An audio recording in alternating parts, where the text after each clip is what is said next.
have free, equitable, and quality primary and secondary education. Quality primary and secondary education for all in just 8 years. So the question there is that going to happen? Will all children attain quality secondary education when we know that so many countries, not even access is finished in the case of secondary, and we see huge dropout rates of girls, particularly in secondary level? Will actually all children attain quality primary education? And actually, we need to ask our questions. Will all children learn the fundamental literacy and numeracy skills? Right? Are we there in order to achieve that minimum objective? Right? And we say quality primary education. Well, quality primary education is at least being able to read with understanding by the end of primary. But what that number today of the percentage of children who cannot do that, who cannot read and with understanding by the age of 10, is 70%. That's a gigantic number. So then it calls into question, is that 70% going to down as fast as we need by 2030? If we see the evolution of this number, it's a bit scary, I would say. This number that we called learning poverty, because we wanted to have something which is exactly as the SDG 4.1.1, but in a phrasing that couldn't be understood by any parent, by any teacher. Can your children read a 10? And the percentage of children who cannot read a 10 by 2015 was 53% in low and middle income countries. Unfortunately, with the last data that we have, we see that by 2019, that number had increased a little bit to 57%. So this is really bad news, because it was saying that before the pandemic, we were not moving in the right direction. Even before the pandemic, the percentage of children who could not read was increasing slightly. So we could not be saying, well, look, we need to move faster. No, we needed a turning point even before the pandemic. Now, unfortunately, the simulations that we have with the pandemic shows that this number might be increasing by 13 points. Hopefully it doesn't. Hopefully our simulations are wrong, and it's not that 70 and maybe it's a bit lower. But unfortunately, the evidence that we find for some countries who have taken seriously the issue of measuring learning, like Brazil, for example, right, who was serious, we need to measure what's going on, and they do have measures about what's happening in the country. Or there's some measures in South Africa, some measures in India, and we see that unfortunately, yes, reading is going down, right? And fundamental skills are not improving or have deteriorated. So we had a crisis before the pandemic. Now we have a deeper crisis, right? So the question is, if we see 2030, actually the SDG 4 in 2030 was talking about zero learning poverty. Because if the SDG was saying quality education for all, that means that all kids should have been able to read, right, by that time. That might not be happening. Now, fortunately, I mean, many countries are already defining targets for 2030. And if we see those targets, they are consistent with at least reducing by half that learning poverty. So moving from 70 to some number around 30. That would be great. That would be great. But that will be very difficult. That will be very difficult because that will imply an improvement in terms of our capacity to provide the right education service, right, at a rate that we have never seen in the past. Just achieving what you see in that yellow line is something that will be very difficult. It's something that we have not seen. But actually, that's what's absolutely critical to do.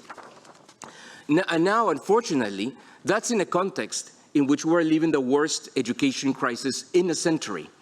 While we spoke about that initial 53% of learning poverty, that now it's 70. But in addition, we see that if that happens, that will imply a shock in the future income of this generation because of lost productivity in the future. We have seen that there's increases in anxiety and depression, and in general in mental health among children. We have seen that many children have lost their meals during the pandemic. And more importantly, we see potentially an inequality catastrophe, because within countries, even if we say there have been learning losses, those learning losses within country has not been exactly the same. Moreover, we can say that within countries, only the better off have been able to have a relatively decent engagement to education during the pandemic. And the majority, not just the poorest, most likely the majority in many countries have not been able to have a decent education service during 1 or 2 years that were the school closures that we have been living. So this is a really serious crisis. Now, is there something that can be done? Yes, there are many things that can be done, but let me mention very quickly 3 things. Do we have, ask the questions, do we have the adequate technical design? Do we have the resources? And do we have the political commitment to solve this crisis? And then if we talk about technical design, and Catherine Brossel already mentioned these issues, yes, we do have evidence-based proven interventions that can work and that some countries are already implementing. That's what we call in this report that we were working with 6 institutions a rapid approach, just to have a systematic way of putting together different interventions and programs that some countries are already doing, right? Reaching all children and retaining them in school, making sure that schools are open and that you enroll children. Second, assess learning, because countries need to know where are the levels of learning today, and teachers need to know what's the level of learning of each one of their students. We need to prioritize the fundamentals, because we cannot cover the whole curriculum. It's going to be impossible. We need to do increased catch-up learning, teaching at the right level, structured pedagogy, increase instructional time. Right? We need to be super creative in making sure that we give each student within a classroom the stimulation that they need and teach at the level where they are today. And finally, we need to develop interventions to support psychological well-being of teachers and of students. We can go in a lot of detail in each one of these 5 columns, but the only thing that I wanted to say is that the potential interventions exist and they are doable. I'm not saying that they are easy, but they are doable. But what do we need for that? We need another thing. We need some resources. Right? And actually, we need at this stage that countries expand the resources of education, or at least protect the resources and the financial resources going to education. And is that happening? And unfortunately, we see that no, that's not the case. At least with the data that we have for 2019 and 2020, we see that government spending in education is falling in lower middle-income countries and in upper middle-income countries. It's been protected in poorest countries. So this is not moving in the right direction. Resources have to move in the right direction. But it's not only resources. Sometimes we say, well, we are not doing what we need to do because there's no money. And that is not true in many cases. Yes, money is needed, particularly if you see a country, a low-income country that spends $200 per student, of course, more resources will be needed. Or even a middle-income country that spends only $1,000 per student, more resources are needed. OECD countries that spend $10,000 per student. So yes, resources are needed, but we have seen many reforms, right, in many countries in which a jump in terms of improving learning has happened even without the resources. Why? Because there has been political commitment. And that's the other thing, that's the final thing that we need. We need political commitment. Sometimes money is the binding constraint, but sometimes it's not. Right? It's first, when we talk about political commitment, the internalization of the magnitude of the crisis is an internalization by the society as a whole that yes, we do have a problem, and not sugarcoat the issue. Second is that all decisions have to be centered around the well-being and learning of children. It's not about the interest of unions, it's not about the interest of suppliers, it's not about the interest of vendors, it's not about the interest of bureaucrats. It's only about the interest of children, right? And sometimes that implies taking tough decisions. But if those tough decisions are not taken, then will not improve. And finally, we need to ensure managerial capacity of the bureaucracy, because everything that we do has to be done at scale. I don't care about 10 schools. I care about 50,000 schools in a middle-income country, in a small middle-income country. So let me close by saying that, as Catherine was saying, the time to act is now. Right? We need to make sure that not only the education crowd that is sitting in this room is convinced and internalizes the problem, but the societies as a whole understand that if we don't act now, we're putting at risk the future of our children and the future of our countries. Thank you very much. Thank you very much, Jaime. Greatly appreciate it.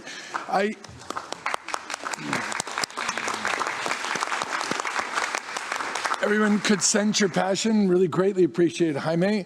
I mean, we started this meeting saying we were all going to be convinced. I think ever more so we are now. And what I think we're projecting by 3:30, we're all going to go out and kind of further mobilize additional partners. So we've talked about the commitment to action. So it's to act to do what? Jaime also mentioned RAPID. Executive Director Russell's mentioned RAPID, the acronym RAPID. We're going to get into that. But I'm going to pass the floor now to two colleagues, friends who are eminently qualified to take us one more step further into the actions. One is Dr. Ben Piper, the Global Director of Education with the Gates Foundation. And another is Dr. Rukmini Banerjee, who is online. She's the CEO of Pratham. I'm going to first pass the floor to Dr. Ben Piper, please. Thank you so much. Honorable Ministers, development partner colleagues, distinguished guests, welcome. I'm very pleased to be here today to add the voice of the Bill and Melinda Gates Foundation to this important discussion. The growing call to address the current global learning crisis and emergency, as Rob has said, through concrete action and commitment. What can we do about it? At the Foundation, we believe that all people deserve the right to a healthy and productive life, and the reason we invest in global education is because a healthy and productive life is fundamentally impossible if you can't read and you can't do your basic math skills. I have spent the last 15 years of my career with the immense privilege of working and living in East Africa. And in that time, it allows me to go and visit classrooms in rural areas. And last 2 months, I've seen four programs that are trying to respond to this learning crisis that have been implemented in rural contexts in Ethiopia, in Zambia, and in Kenya. I didn't miscount. One of those countries had 2 programs.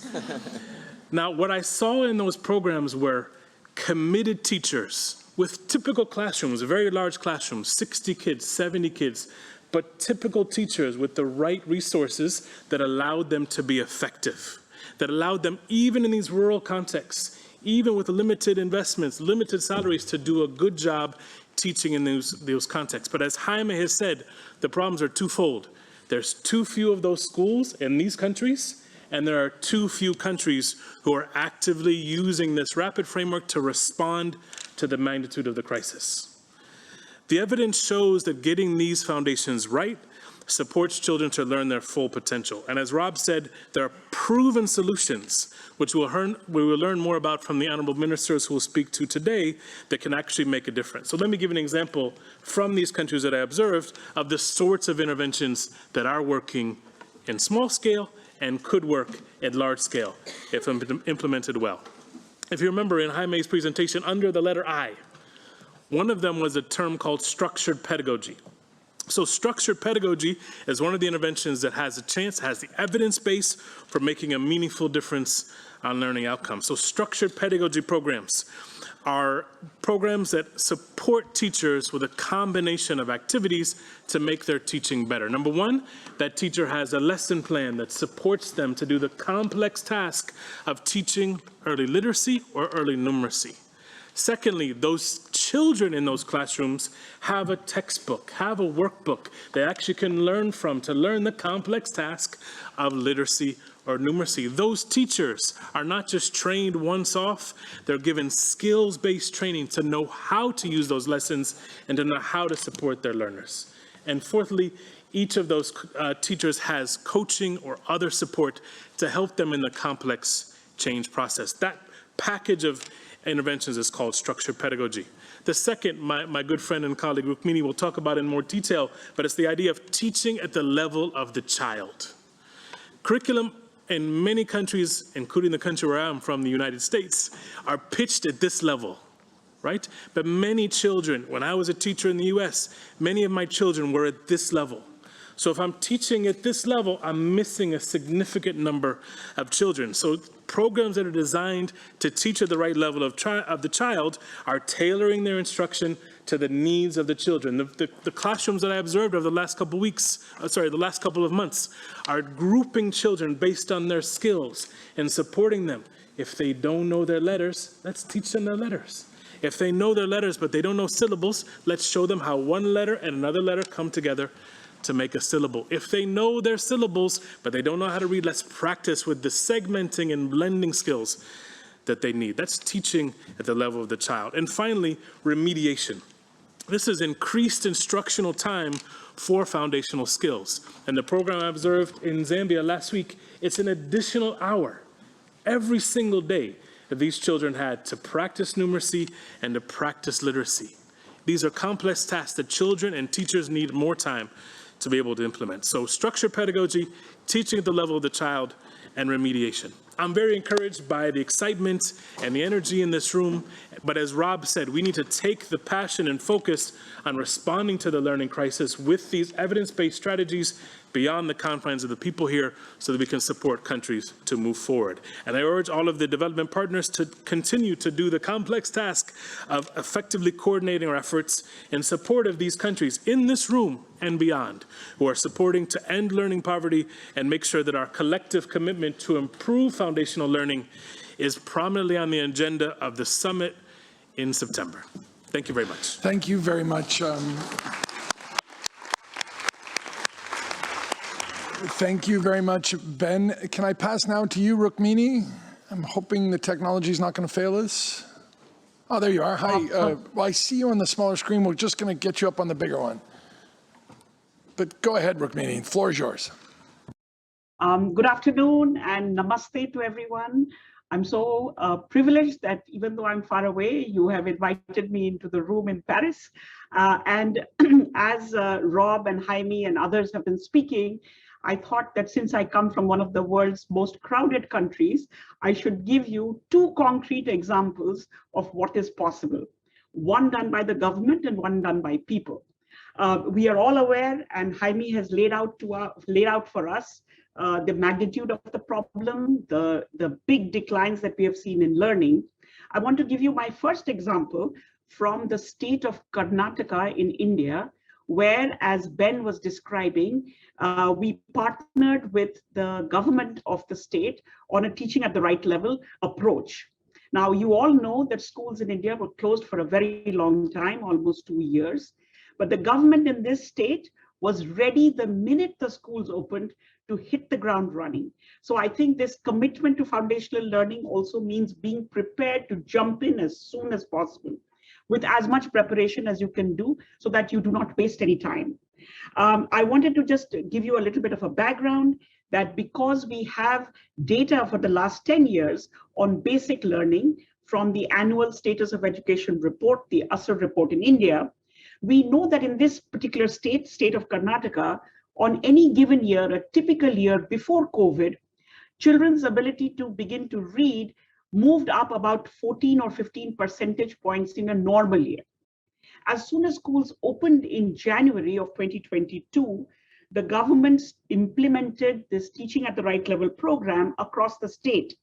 And we saw that in a short period of January to end of March, which had some breaks because of Omicron, but you still got in about 60 or 70 instructional days.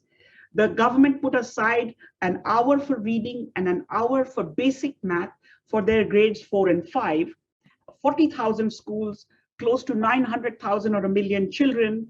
And we saw that the percentage gain that was possible at this time was almost 30 percentage points.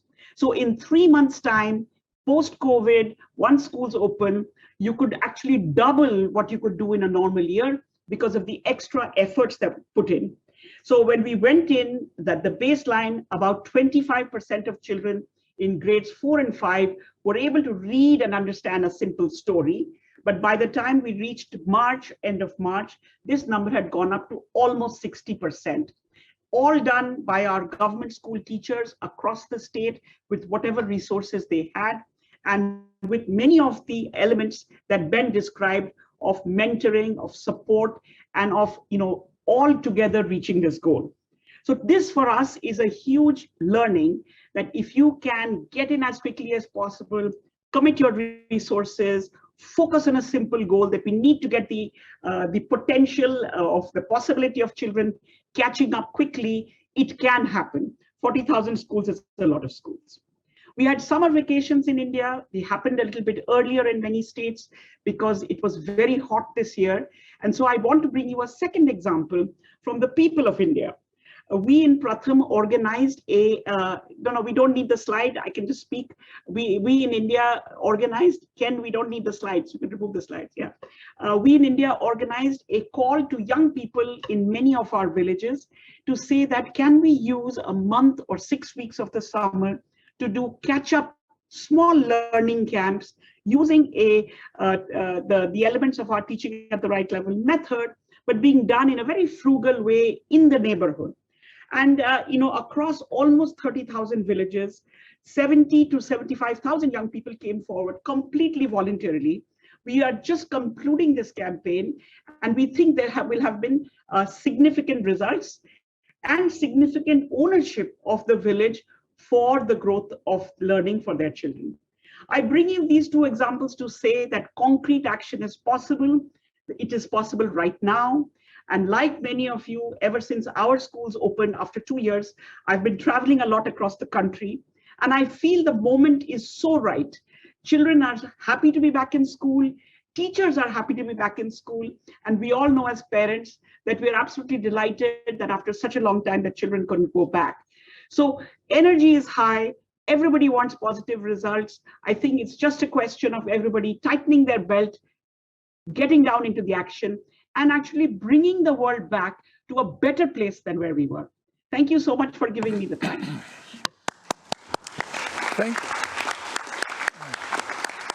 Thank you very much, Rukmini. Very, very impressive results in a very limited, very quick time period. So incredibly impressive. Thank you. So before we turn to 5 different ministers of education from a diverse range of countries who are going to further unpack the rapid framework in their particular context, again with an emphasis on the how, it's my great pleasure to pass the floor to Stephanie Giannini, a good friend of ours, Deputy Executive Director General of UNESCO. Sorry, I struggled a bit on our titles. Stephanie, you have the floor. Thank you. Thank you very much, Rob. Thanks all of you for being here, so many, so committed, so engaged. The energy is high, as the last speaker said, and we need this kind of energy really to address the many challenges that so brilliantly my dear friend Jaime Saavedra just explained so greatly. Let me first of all thank the World Bank, UNICEF, and the other institutions which are on this side of the room for the great cooperation we have had over the last 2 years from the outset of the pandemic around analyzing, acting, designing solutions. And let me say honestly that this initiative today, this call for commitment to start to address one of the pieces of the big puzzle that this Transforming Education Summit is trying to and will succeed for sure, to build in education is very much the outcome of this process. So thank you very much. From a UNESCO perspective and also my personal understanding of lessons learned, some truths we have and some next steps we have to take to complement a little bit the numbers and solutions that my colleagues Ben, Jaime, already explained. First, we learned that learning doesn't happen ex nihilo. The pandemic demonstrated that schools are absolutely irreplaceable spaces for learning, but also for nutrition, for social-emotional health, for social protection, and other social services. As in another section with Catherine just actually we are focusing on. And this is especially true for those who are already behind. This is especially true for the most vulnerable children. So lessons number one, recovery and transformation requires a systematic focus on health, well-being, and social-emotional dimensions of learning, because these all strongly influence the acquisition of foundational skills. So this is one of the points we have to focus. Second truth, second lessons, more humble to say, we learn the paramount role of teachers that nothing can replace. Neither, a great platform, a more advanced AI system, a tablet, nor a parent or carer. Teachers are teachers, point. And teachers have the power now to be really the game changers in the classroom. To that end, we have to do something. We have to unlock the potential of teachers as our frontline workers and game changers in education. We witness the incredible resourcefulness and dedications of teachers to accompany their students not only academically, but almost in all countries, in all communities, emotionally.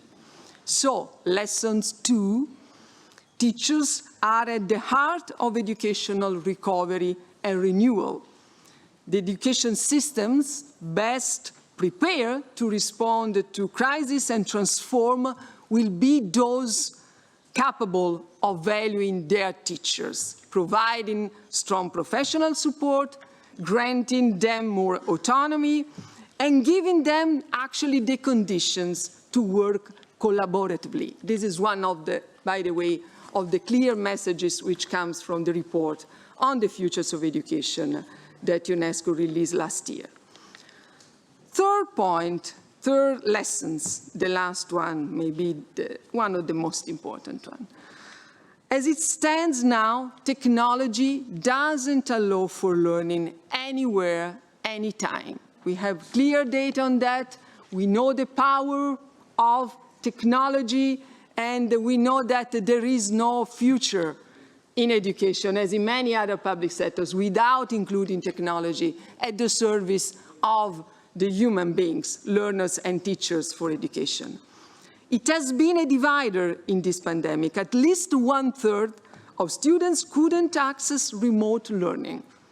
However, technology is a big part of the solution. Lessons number 3, we must steer the digital revolution to advance inclusive quality education by centering innovation on the most marginalized, by expanding, investing in open, free, and high-quality digital contents. There are some ministers in this room that I'm sure can bring their own experiences on this side as well. And supporting pedagogical innovation. I think this is a field where we cannot keep, ourselves in the comfort zone and say, this is the business as usual. We did so many decades, at least some centuries. Why we had to change? No, we had to change because the dramatic landscape that Jaime was showcasing on the screen is the reality. Finally, the pandemic changed relationships. And this is another part of the job, dear colleagues. We have to keep in mind, we have to take the responsibility. Change between other basic relationships, the relationships between schools and households. Never have parents and caregivers been so directly involved in their children's learning. And it's been both tough and empowering. I think it's black and white, right? Recovery and transformation should build on this dimension, giving voice to parents, because parental engagement carries strong influence on learning outcomes. So these are the small 3 pieces I wish to bring to the table, but this is a discussion that with my 2 friends, especially Rob Jenkins and Jaime Saavedra, we are having, I could say since years. Now there is the momentum. We are here in this pre-summit at UNESCO, not by chance. We have the ambition, we have the data, we have the commitment. So thank you very much for being on our side. I have, unfortunately, to leave the room, as maybe other colleagues here, but there is a commitment to action that will be presented in the second part. So please be on our side actively. Thank you.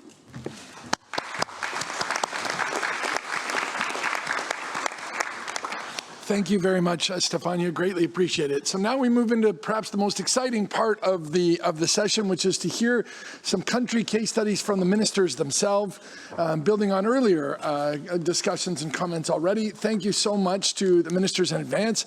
We have to switch the order around a little bit because I think of different time commitments, etc. So I'm going to pass the floor to Minister Senge from Sierra Leone, please. You have the floor. Thank you. Thank you very much. No need to play the slide.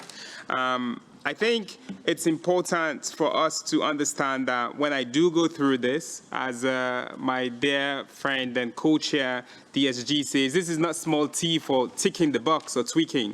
This is capital T for transformation. And Jaime clearly told us that we have to work at a rate that we've never seen before. And it's possible, and that's why we're here.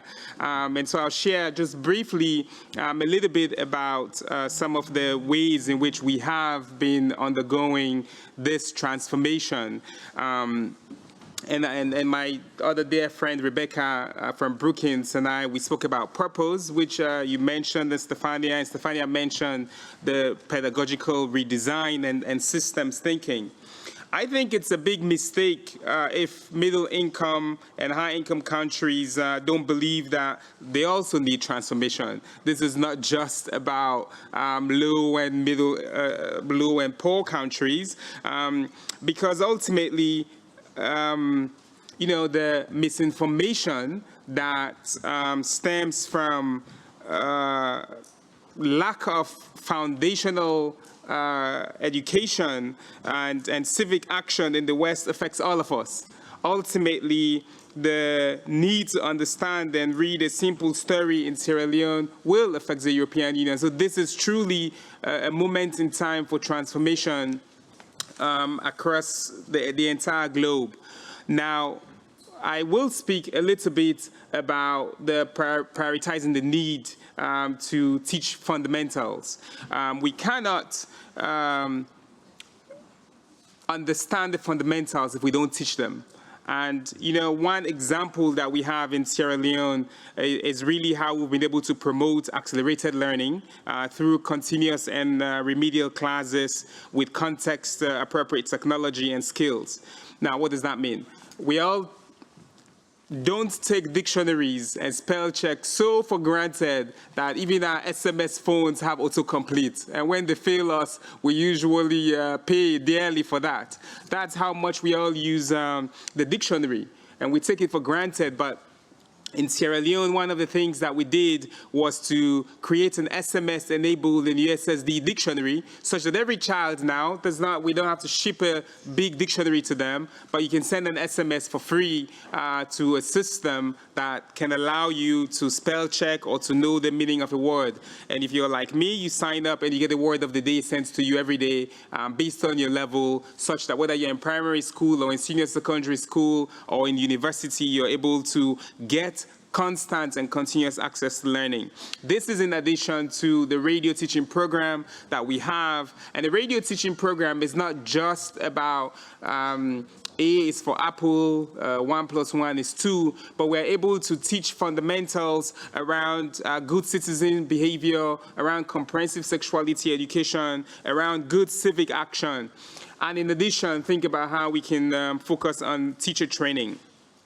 The second part that I wanted to focus on the assessing learning levels and using that to prioritize teaching.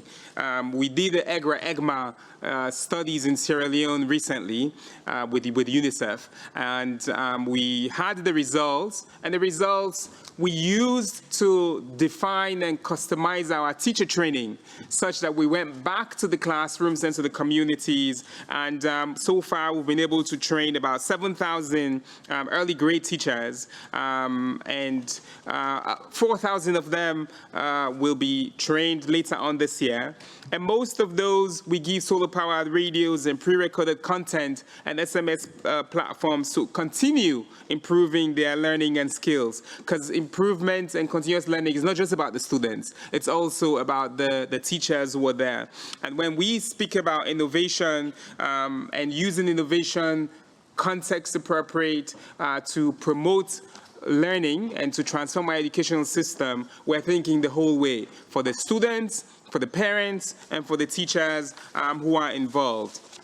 To wrap up, some of the important elements for us, I mean, the Minister of Higher and Technical Education, as well, is here with me at TESS. It's not just about what we do in the classrooms or at home. It's about how we train the teachers who are in the teacher training institutions. It's about the ways in which after they graduate, they can come into the classrooms and continue improving their learning. Because if those teachers don't have the fundamentals themselves, there's no way they're going to teach the fundamentals. And it's important that we continue to do this.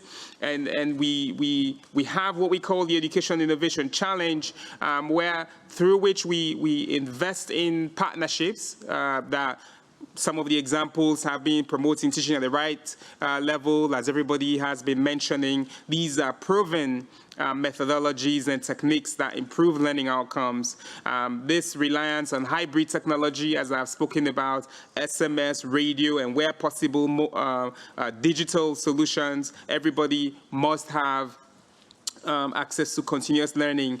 And most importantly, as Jaime mentioned, if you don't have the political will and leadership, none of this is going to go forward. And that leadership really is not just about His Excellency. Now, President Bio can be a good champion for education. I can be a good champion and advocate for foundational learning. But everybody on the team in Sierra Leone, all the way to classrooms, have to be involved. And we have to make sure that this leadership sits across and goes down all the way into the civil society, into the students themselves. And I think if there's any one takeaway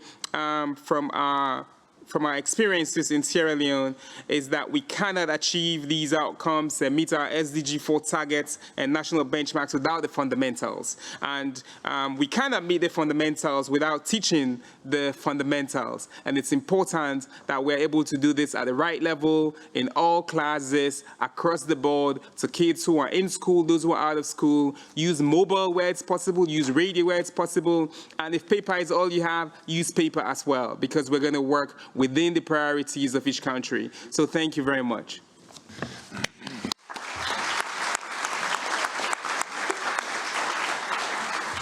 Thank you very much, Your Excellency, the Minister of Education from Sierra Leone. Greatly appreciate it. It's my great pleasure now to pass the floor to the Minister of Education from Nigeria, His Excellency Adamu, who's kindly agreed to facilitate this next session, as well as share the example from Nigeria. You have the floor, Your Excellency. Thank you very much.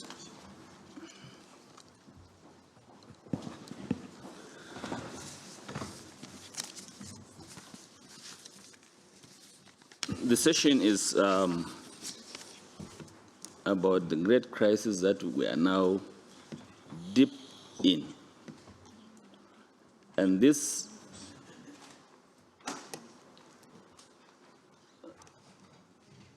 the sitting here, I think, is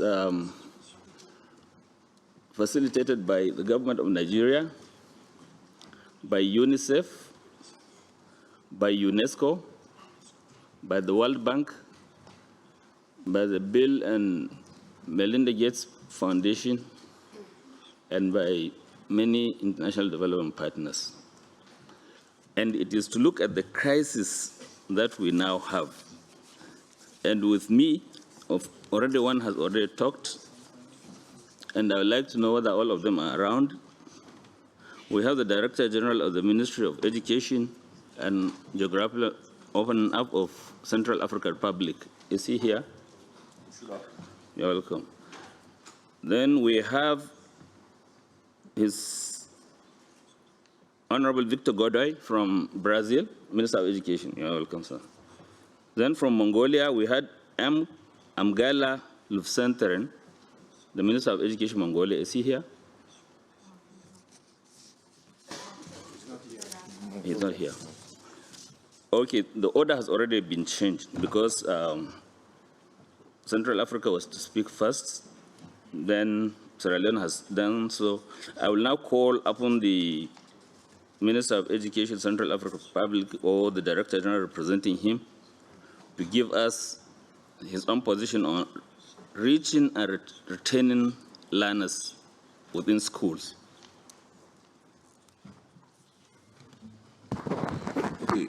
Merci, Excellence, de m'avoir donné la parole. La République centrafricaine a donc pour thème atteindre l'accès aux plus vulnérables et retenir les apprenants. Et nous devons parler des efforts de la République centrafricaine pour accroître donc l'accès à la scolarisation. Nous pouvons dire ceci, Excellence. Avant de prendre la parole, nous voulons remercier tous les acteurs ici présents à cette assise qui apporte une importance aux réponses à apporter pour le système éducatif dans le monde qui connaît aujourd'hui une crise. Et nous devons tous chercher à avoir des solutions pour y remédier. La République centrafricaine a connu ces dernières décennies une crise politique, sécuritaire et humanitaire assez complexe. À l'instar des autres secteurs, le fonctionnement des structures de gestion du système éducatif centrafricain a été fortement affecté. Pour faire face à ce défi, le gouvernement, avec l'appui des partenaires techniques et financiers, a élaboré un plan sectoriel de l'éducation couvrant la période 2020-2029. Et ce plan comprend donc 4 axes stratégiques qui sont l'accès à l'éducation, la qualité de l'éducation, la gouvernance du secteur de l'éducation et les urgences émergentes.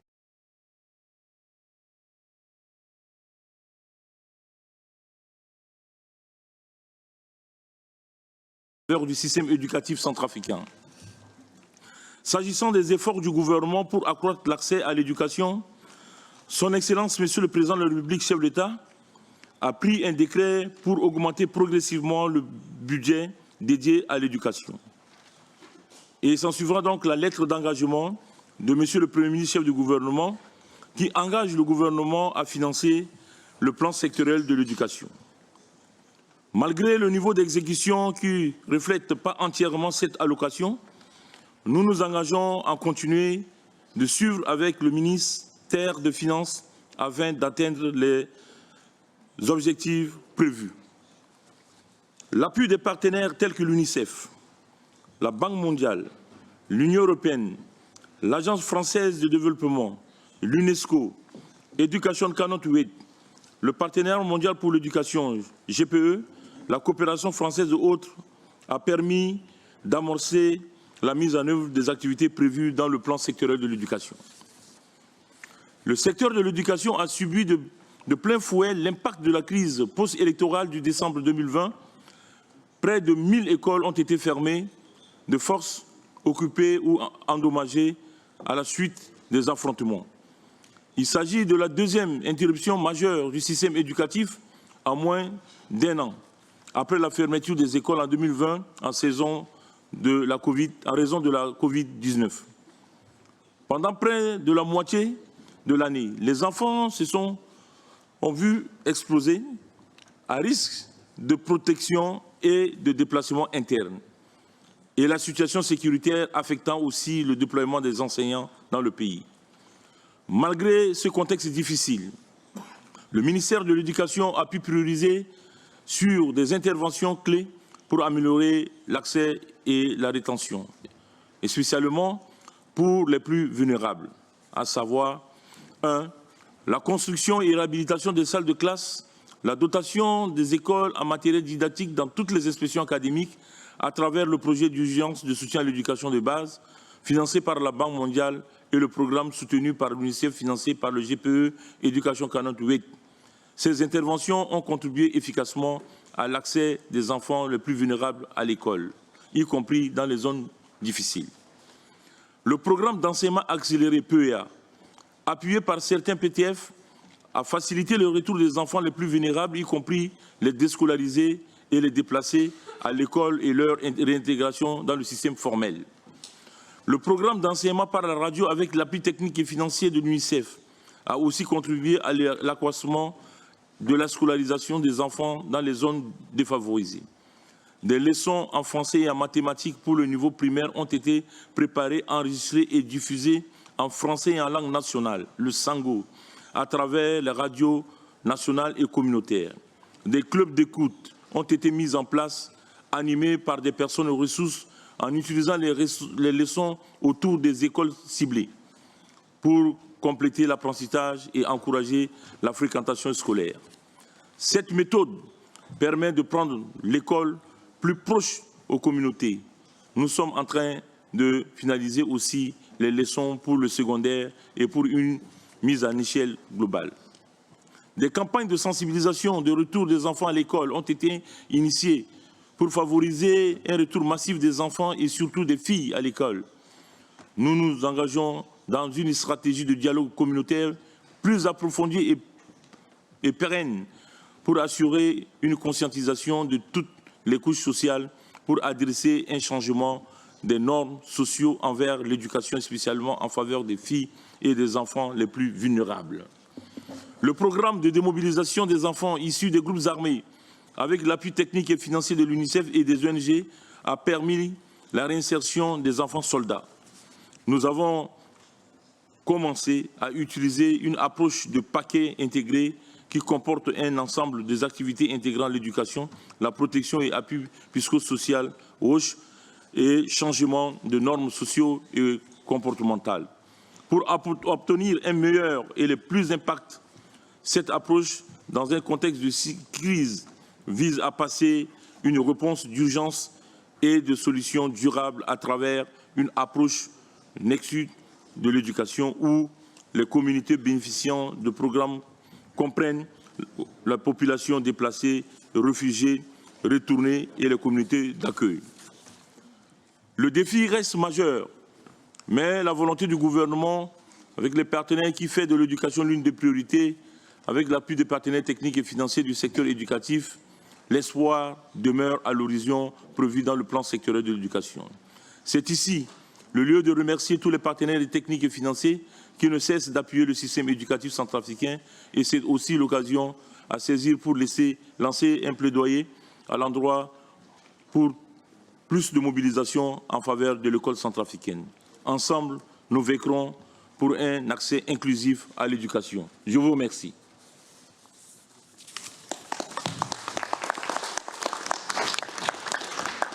Thank you very much, Director General Wanifio. I was just wondering, you know, with all these good things you have done, it is possible that some parents or some pupils may refuse to go to school.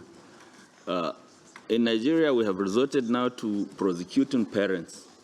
How do you ensure that your pupils come to school and they stay?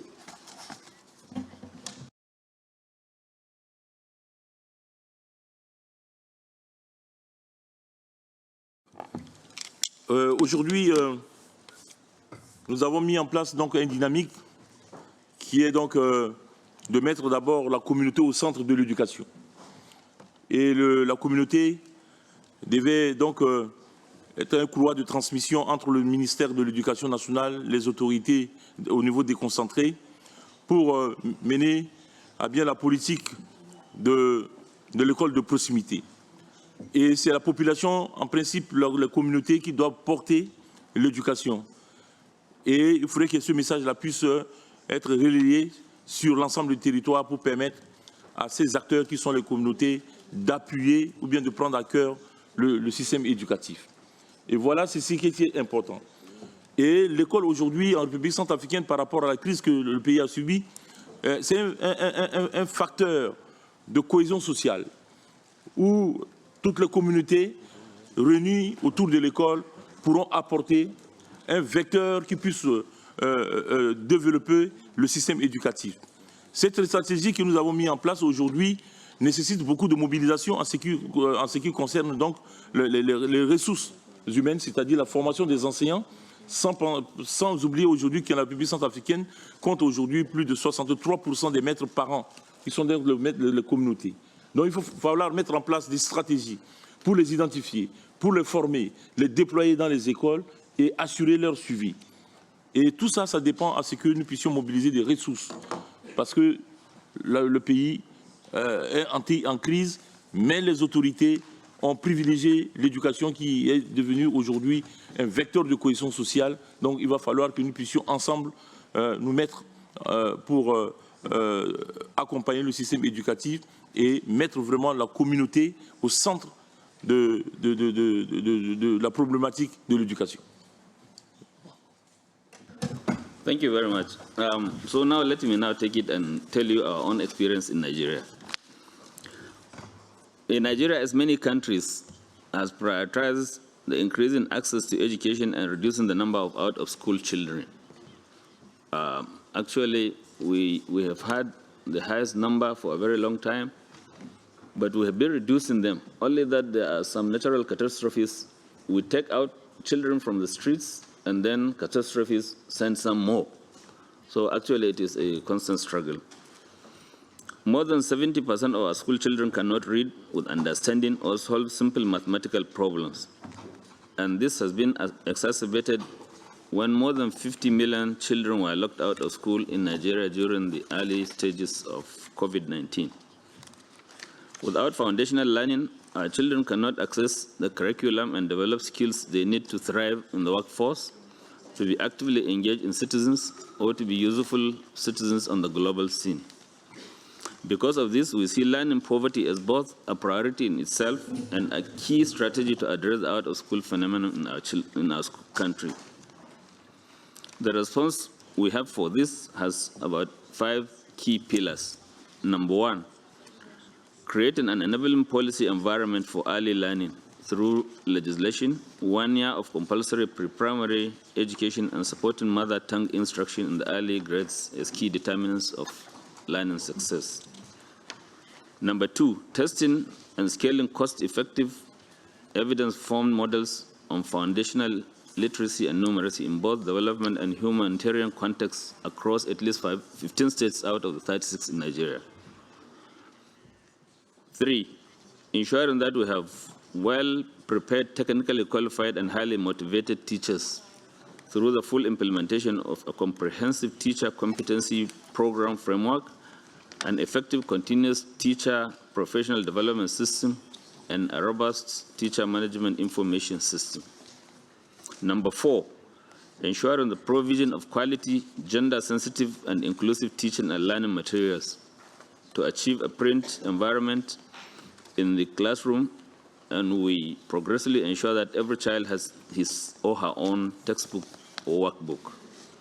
And number 5, strengthening system-wide accountability through systemic and formative assessment. In doing this, we have worked closely with UNICEF and other international partners in building a framework, comprehensive framework and integrated learning assessment system based on a national learning assessment framework. Nigeria is about to implement a state-of-the-art large-scale learning assessment in all the states of the Federation. This assessment marks a shift away from the rote memorization to competency-based assessment and the use of modern psychometric analysis in order to improve learning outcomes.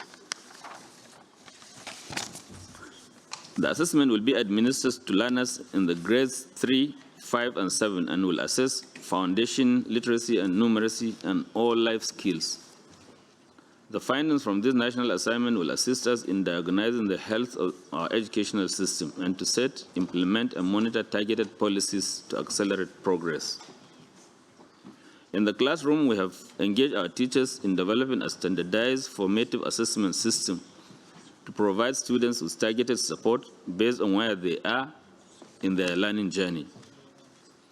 We are preparing an assessment committee in each of the states and at the federal level to support assessment for learning. Even during the COVID-19 pandemic, we used creative models like the UNICEF-supported youth polling platform, the U Report, to assess learning outcomes to guide our remedial and community-based learning efforts. As a government, we see the value of data and assessment to steer what happens daily in classrooms and as a tool to enable systematic transformation. This is by no means an easy task. It requires a high level of technical capacity at the federal, at the state, and local government levels, and even in the schools. We again invite all our partners to work hand in hand with us in order to scale upgrade appropriate acquisition of foundational literacy and numeracy for every child and young person in Nigeria. I thank you very much.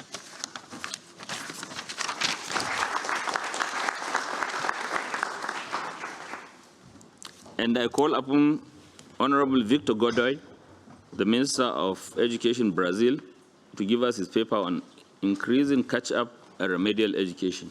Thank you, sir. Thank you, Minister. Good afternoon, ministers, authorities, ladies and gentlemen. It's a great honor for me to be here today. I'd like to thank for the opportunity to talk in this selected audience and to share with you some ideas and actions that are taking place in Brazil, showing our political commitment to overcome this challenge. Brazil is the 5th largest country in the world in terms of territory. It has more than 220 million inhabitants. Currently, basic education alone has around 46 million students, 178,000 schools, and near 2.2 million teachers. This May, we launched our national policy for the learning recovery. Using partnerships and cost-effective measures, we addressed a comprehensive approach to allow the acceleration of the learning recovery with the use of technology as an ally. We made available to all Brazilian schools and students the diagnostic and formative assessment platform. It establishes a continuous process with 4 assessment cycles per year, covering all students and comprising the curricular components of Portuguese language, mathematics, natural sciences, English as a second language, Portuguese fluency, and textual production capabilities. The 600 assessment tests cover the entire stage of basic education, the primary and secondary levels. This allows us to monitor students' performance during the year and to define a personalized strategy with in-time pedagogical intervention.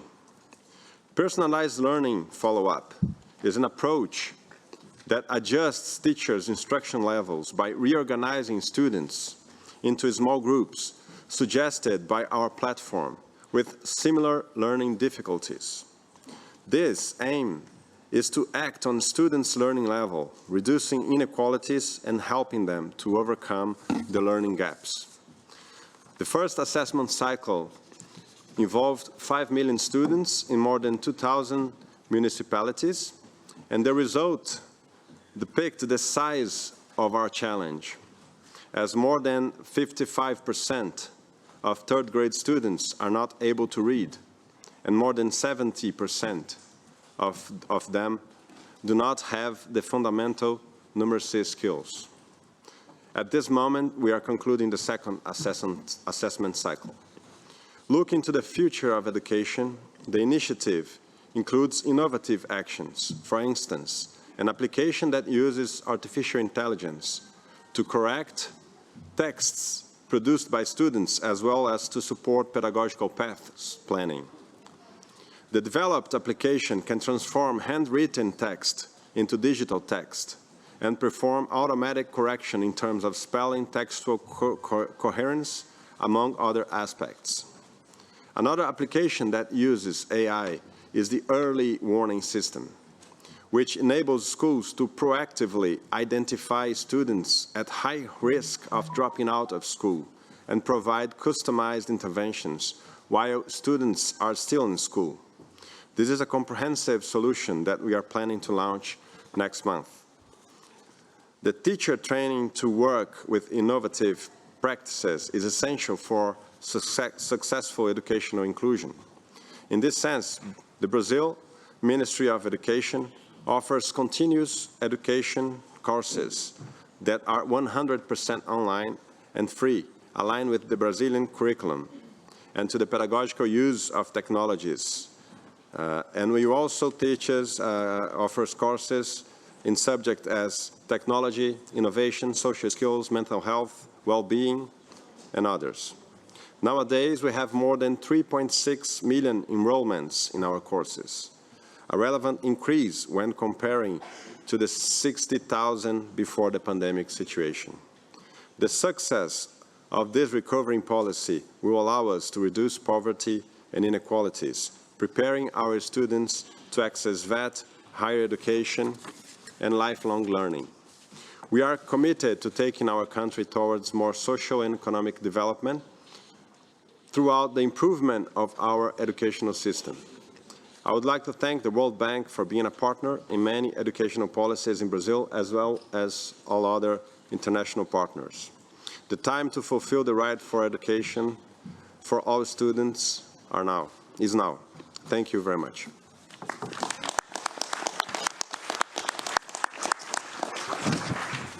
Thank you, Honorable Minister.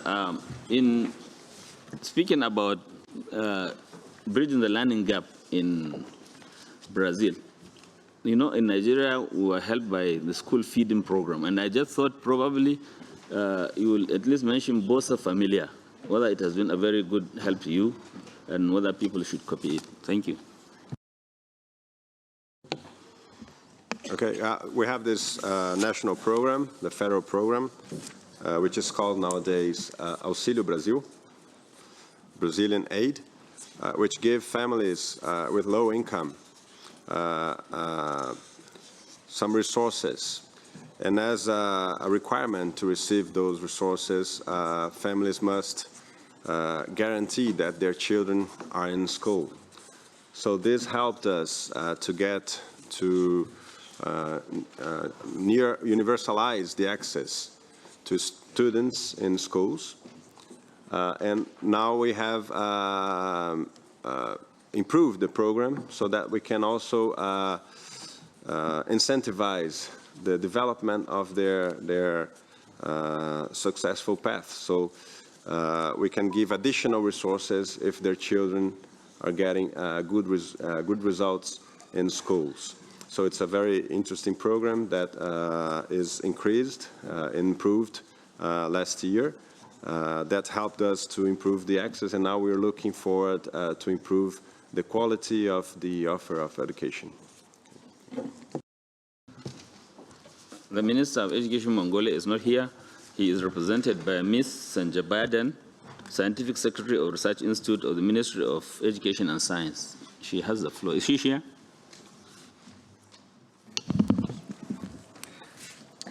Thank you. Our minister is just landing in Paris, and I'm trying to introduce our station on this context.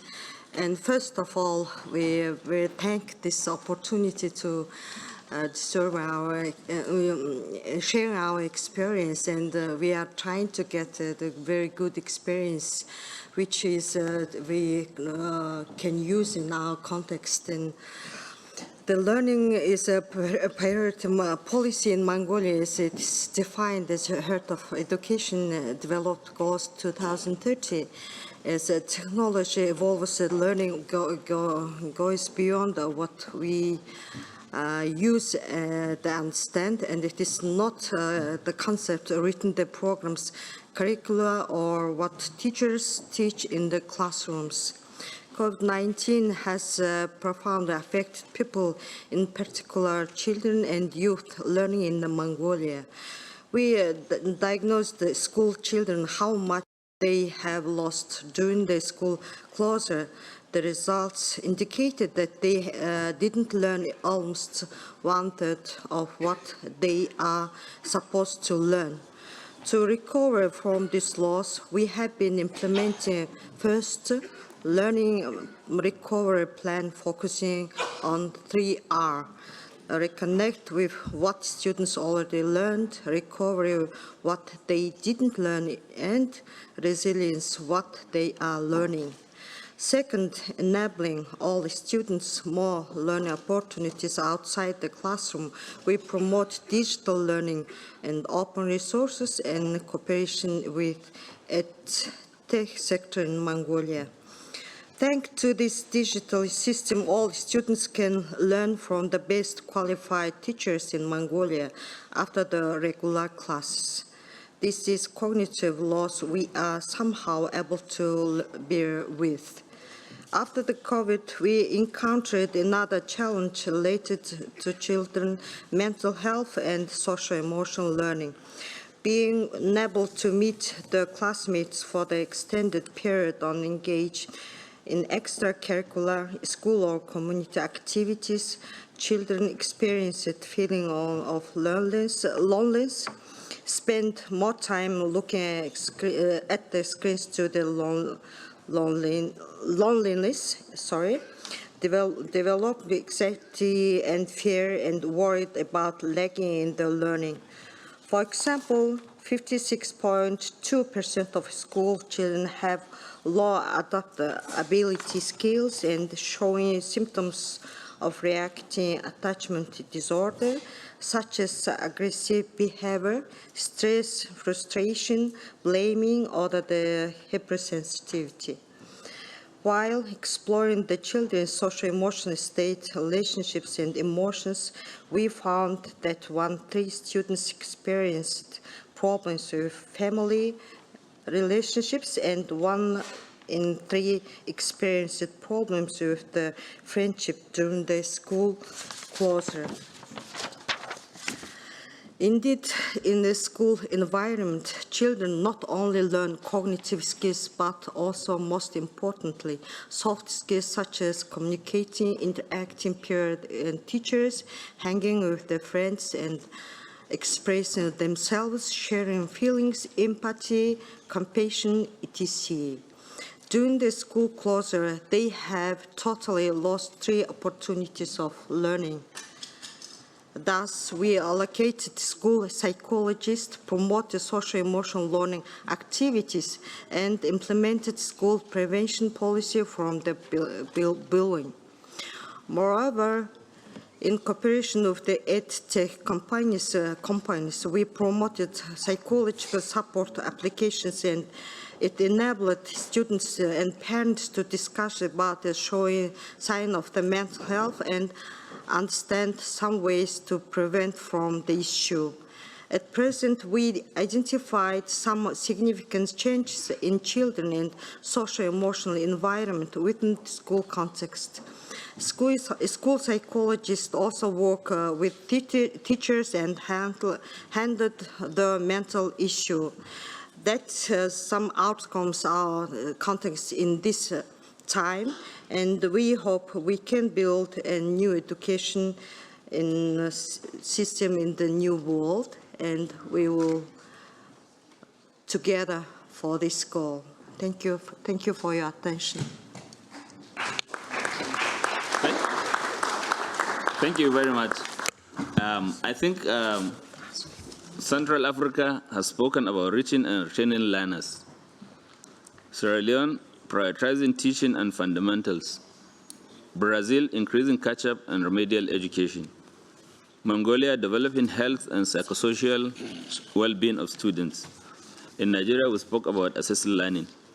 On behalf of UNESCO and all the great people who are gathered here, I would like to thank my panelists and then head of national delegations and all those who accompanied them for a very good evening to us. Thank you very much. Thank you, Minister. So just, thank you very much, Your Excellency. So just as we're wrapping up, I'll just ask for people just to hold on for just a couple more minutes. We just have a couple other wrapping up comments. Can I pass to the Minister of Education from Niger, please? You have the floor.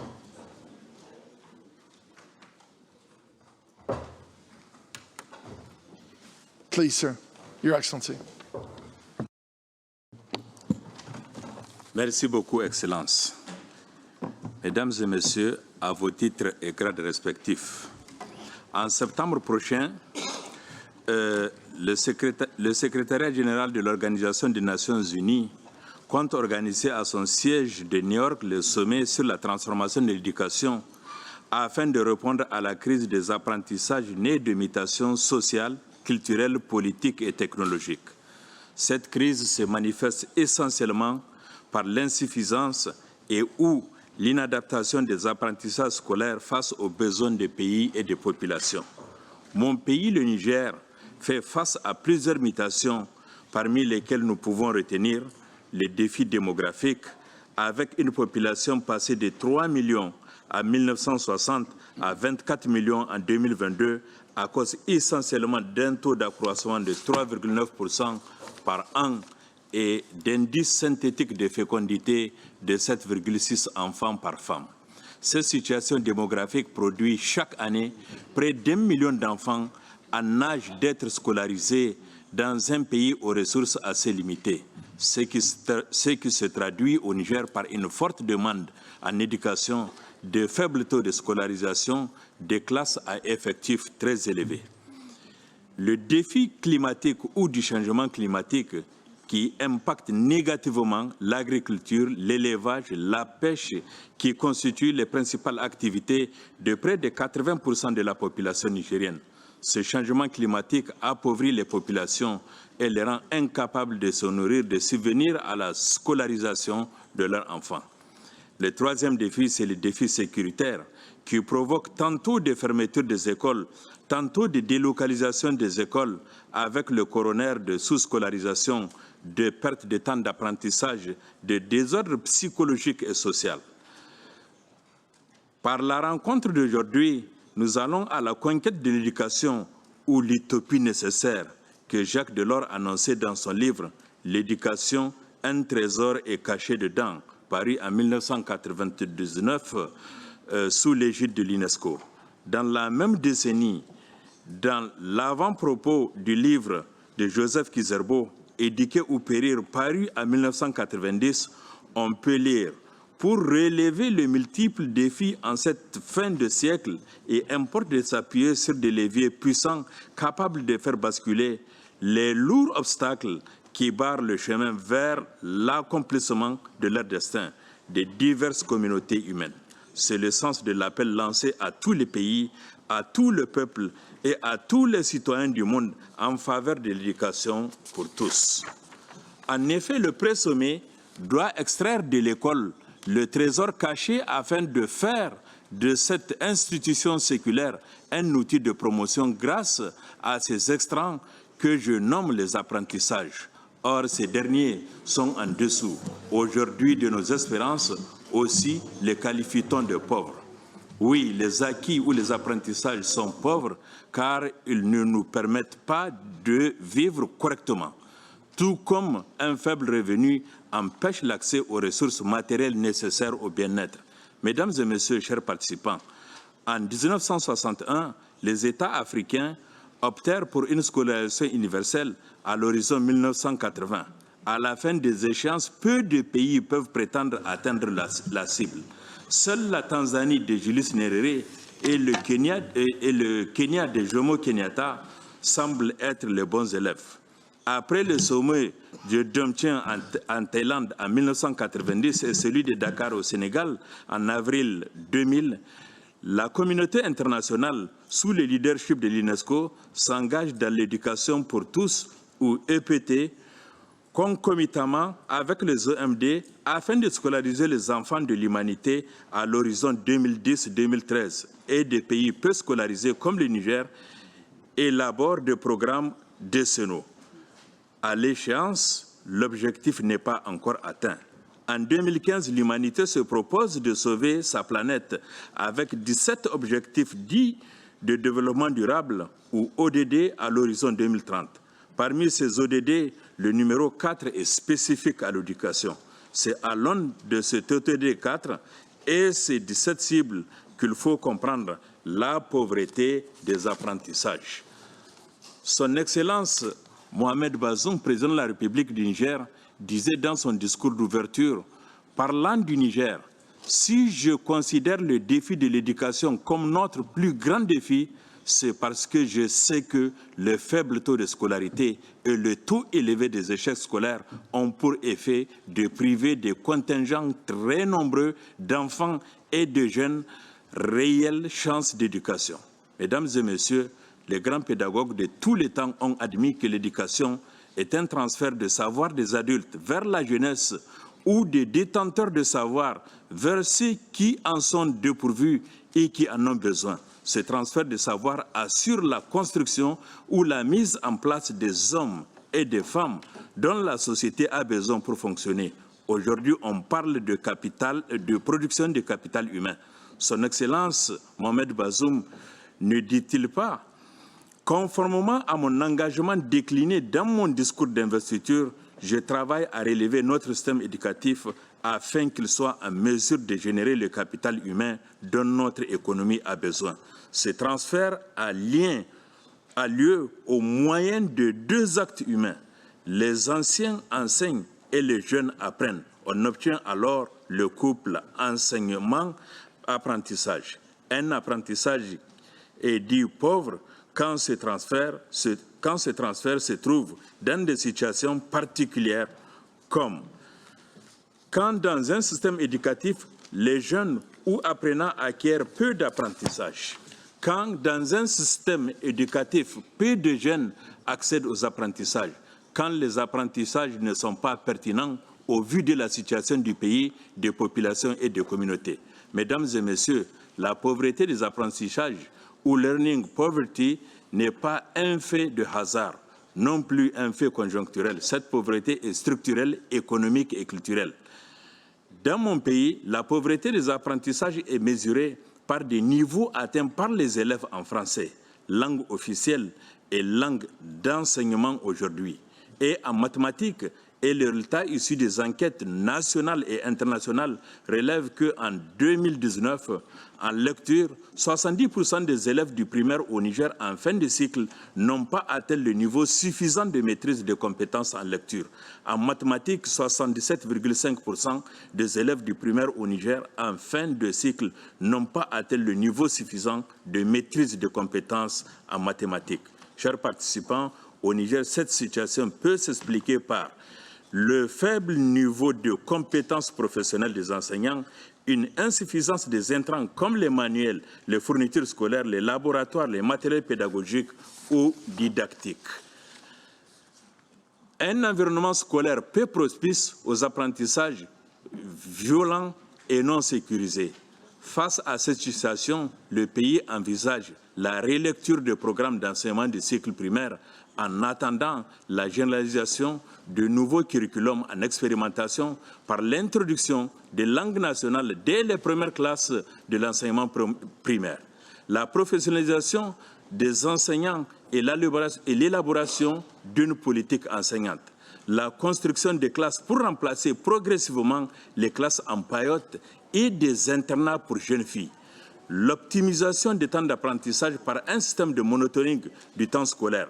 La prise en charge efficace de l'éducation en situation d'urgence dans les zones affectées par les conflits, les crises et autres catastrophes.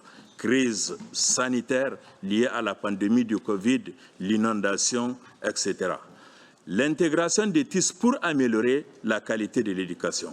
Mesdames et messieurs, ce prosommet est pour les États, surtout sous-scolarisés comme le Niger, un terreau d'échange, mais aussi d'espoir. Il y a plus de 2 siècles, en 1797, Pestalozzi nous disait « Maintenant que l'homme est appelé à se conquérir son bien-être à la faveur de son savoir et de son savoir-faire, il y a nécessité d'organiser le transfert de connaissances. Ainsi est né au berceau de la modernité le système d'enseignement. Ce pré-sommet et le sommet proprement dit ont la lourde mission de replacer l'école et l'éducation dans leur mission authentique. En effet, les péripéties de l'histoire de peuples et de nations, la marchandisation des savoirs, les égoïsmes et les rivalités étatiques ont conduit l'humanité à perdre l'éducation. À cet instant précis, nos pensées vont à ces milliers d'enfants et d'adultes incapables de lire, mais vivant dans un monde de technologies avancées. Ces adultes et ces jeunes sont devenus de proie à l'analphabétisme. Leur avenir semble compromis. Faisons en sorte que d'autres sur notre planète ne s'y ajoutent.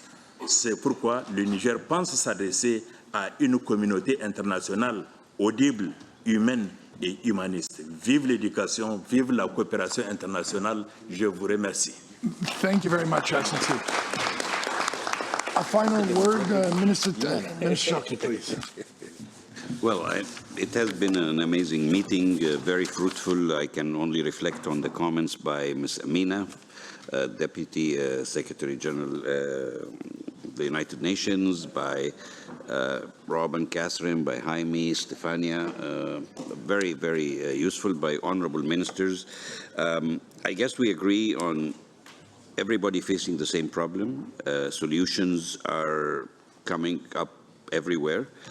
We have a problem to solve, as Jaime said, and action is now. There are many things we can discuss. I know time is running.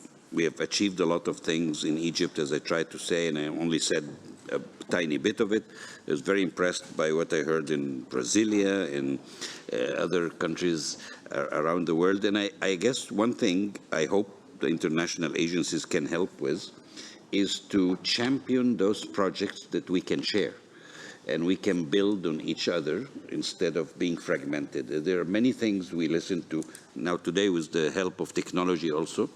We can really share a lot of things. We can share digital content, we can share assessment platforms, we can share curricula, we can share know-how. There is common core, math and science, we can all share, and resources will not be a barrier, Jaime, as you eloquently said, but the know-how we all gained from the crisis can help us move forward with the speed you're hoping. So thank you, everybody, and let's go for more fun for the rest of the day. Thank you. Thank you, sir. A contribution from Joyce, please. The floor is yours, Joyce Bennett. I'm going to be very brief. Good afternoon. I'm Judith Herbertson from the Foreign Commonwealth and Development Office in the UK. As we've heard, COVID-19 has exacerbated the learning crisis way faster than we could have predicted. But this session has shown us that the global education sector has both the opportunity and the ambition to reboot. If all of us, as of next Monday, and all those we work with, start working towards these goals with the urgency that we know the crisis requires. And excitingly, as shown by the countries who have spoken this afternoon, we do know what we need to do. For every child to achieve the full range of skills they need for life, work, and sustainable development, we need to prioritise building foundational skills first. And as part of this, the UK has endorsed by the G7 as well last year 2 SDG 4 milestone global goals to improve foundational learning for all by 2026. Namely, to get 40 million more girls into school than would otherwise have been there, and 20 million more girls reading by the age of 10. As part of accelerating the action we've heard about to 2030, and also to learn what works. As we were hearing now, we don't want to fragment, we want to learn what success looks like. And we're aiming to achieve this in 4 ways. Firstly, ensuring that we understand how children can catch up on lost learning and how to equip them with the basic skills: literacy, numeracy, learning how to learn. Secondly, getting behind country-led initiatives to get more girls in school safe and learning. Thirdly, generating global data, evidence and analysis to promote education system reform. And lastly, promoting innovative financing solutions that will help us bridge the enormous financing gap. And as some of you may have heard me say this morning, and I forgive me for repeating it, we need to hold ourselves accountable by keeping our focus on what we call that girl. Born in poverty, in crisis, in a remote rural area, perhaps in a refugee camp, maybe disabled, maybe malnourished after the pandemic, but very much the hardest to reach, facing layers of discrimination. And if we can open the doors to education for that girl through foundational learning so that she can thrive, we'll know we can succeed. And then we need to do the same for every boy and every girl globally. I look forward very much to reading the full commitment to action and exploring how the UK can support it. And I am feeling much more confident that we're going to be able to do this by this stage of the day than I was this morning. Thank you very much. Thank you very much, Judith. So just for me to close, thank you all for your participation, your commitment, your engagement, your amazing ideas. Look forward to the continued discussion. Wishing you all best for the next couple of days. Thank you.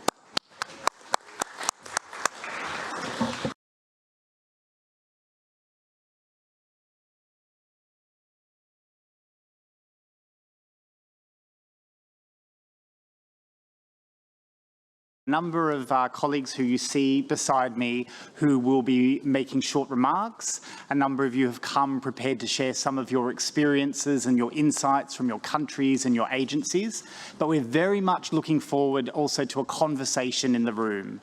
I think to be transformative in respect of any aspect of education, but particularly this, we need to crowd in all of your support, all of your insights, all of your experiences. So in the short time that we have before you start, I would like to invite you all to think about, from your perspective, what is the most transformative thing that you could think about, the single thing that you're looking for the international community and for others to support to give access to quality education for more children affected by crisis and emergencies around the world. So with that, we'll pause in a second and we'll start formally, but that's a little bit of homework in advance of the session so that we can all participate. I look forward to that in just a moment.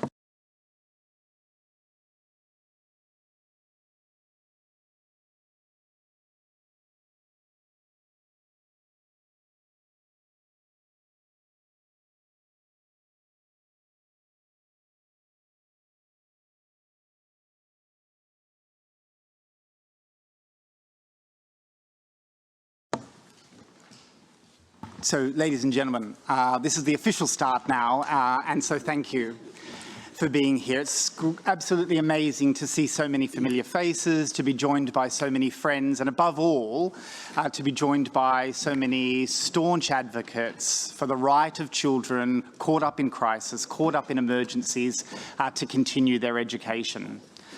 So, I don't need to tell any of you why we're here, which is, of course, at the Secretary-General's invitation. He's asked the international community to come together and to reflect on and commit to what more can be done to accelerate the achievement of SDG 4 in general, but of course, in particular reference to and in response to the setback that was caused by COVID, the closure of schools, the disruption that occurred. But of course, we all know that disruption that continues to occur and sadly actually only grows is the disruption of humanitarian crises that affect children's right to education in so many ways.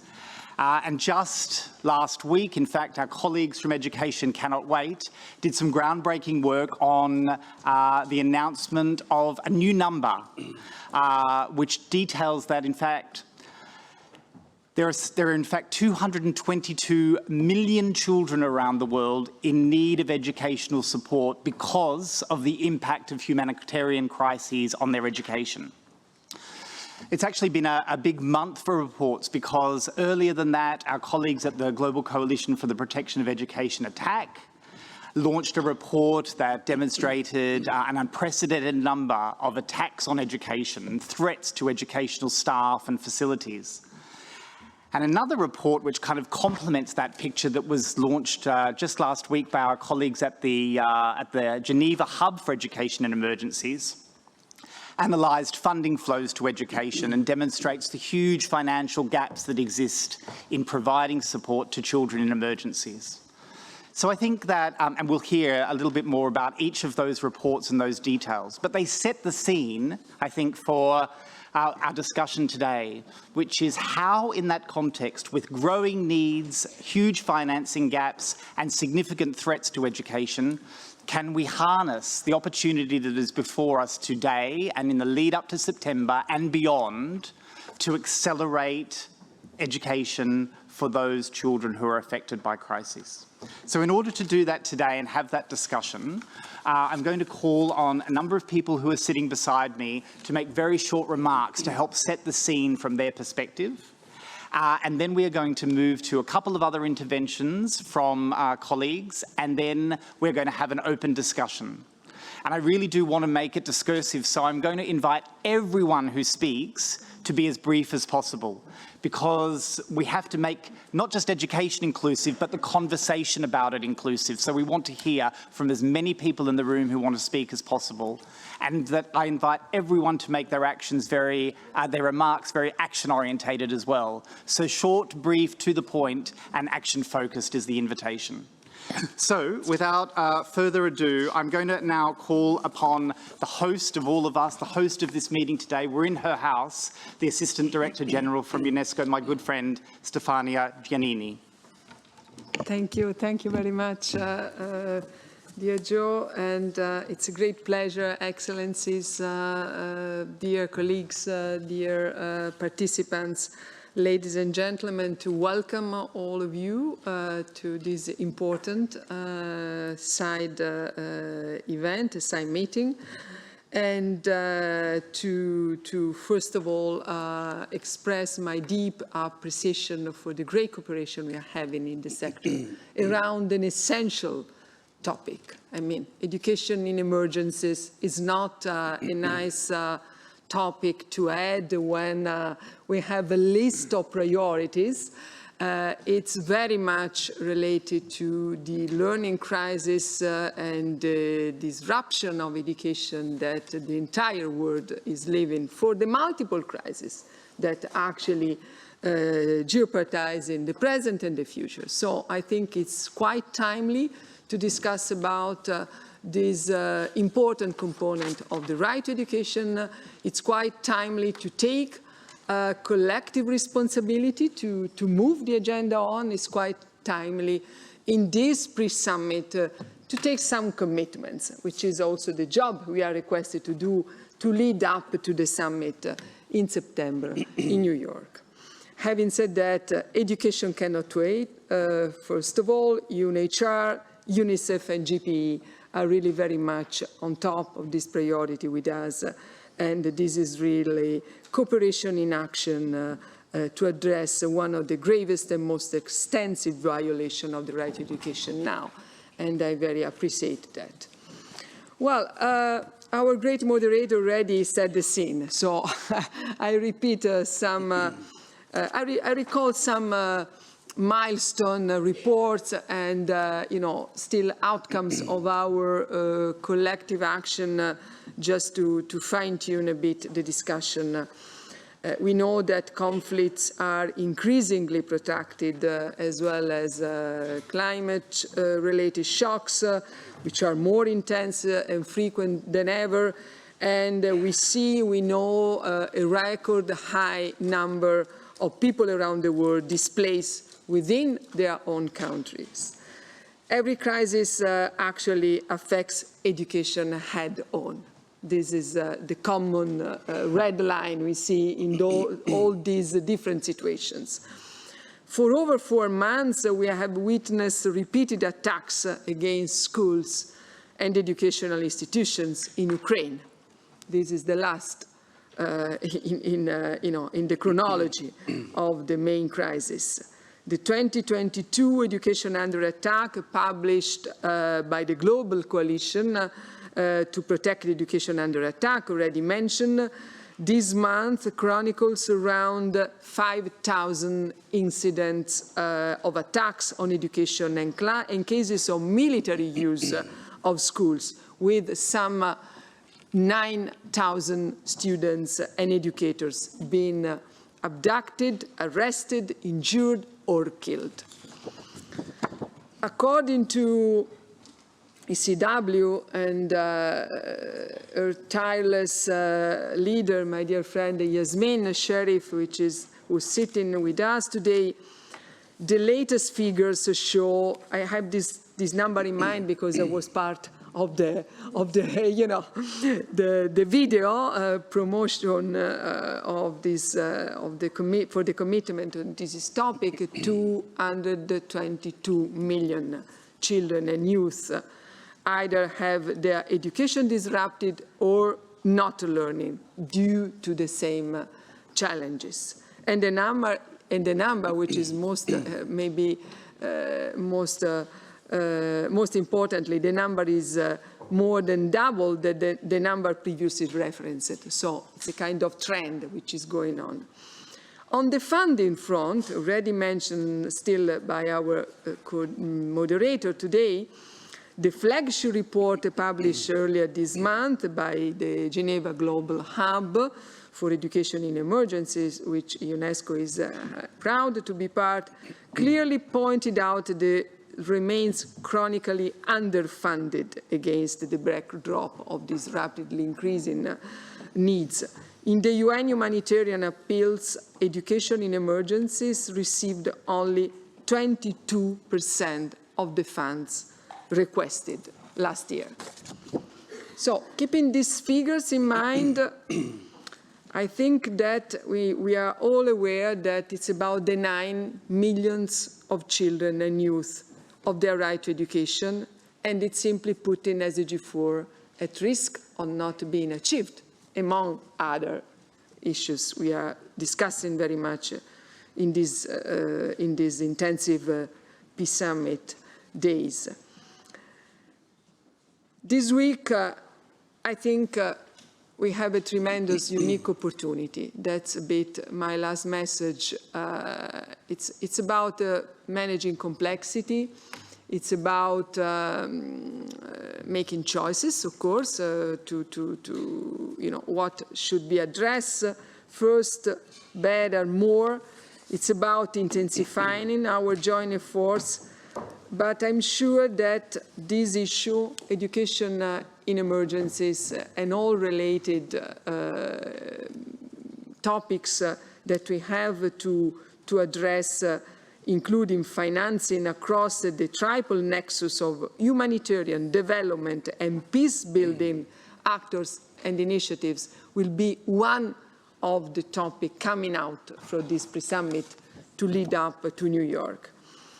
UNESCO has a long-standing experience in coordination of efforts at national, regional level. I wish to mention some of them: Afghanistan, Kenya, Yemen, Rwanda, Cambodia, Myanmar, Lebanon, Niger, Cameroon, Madagascar, Ukraine now.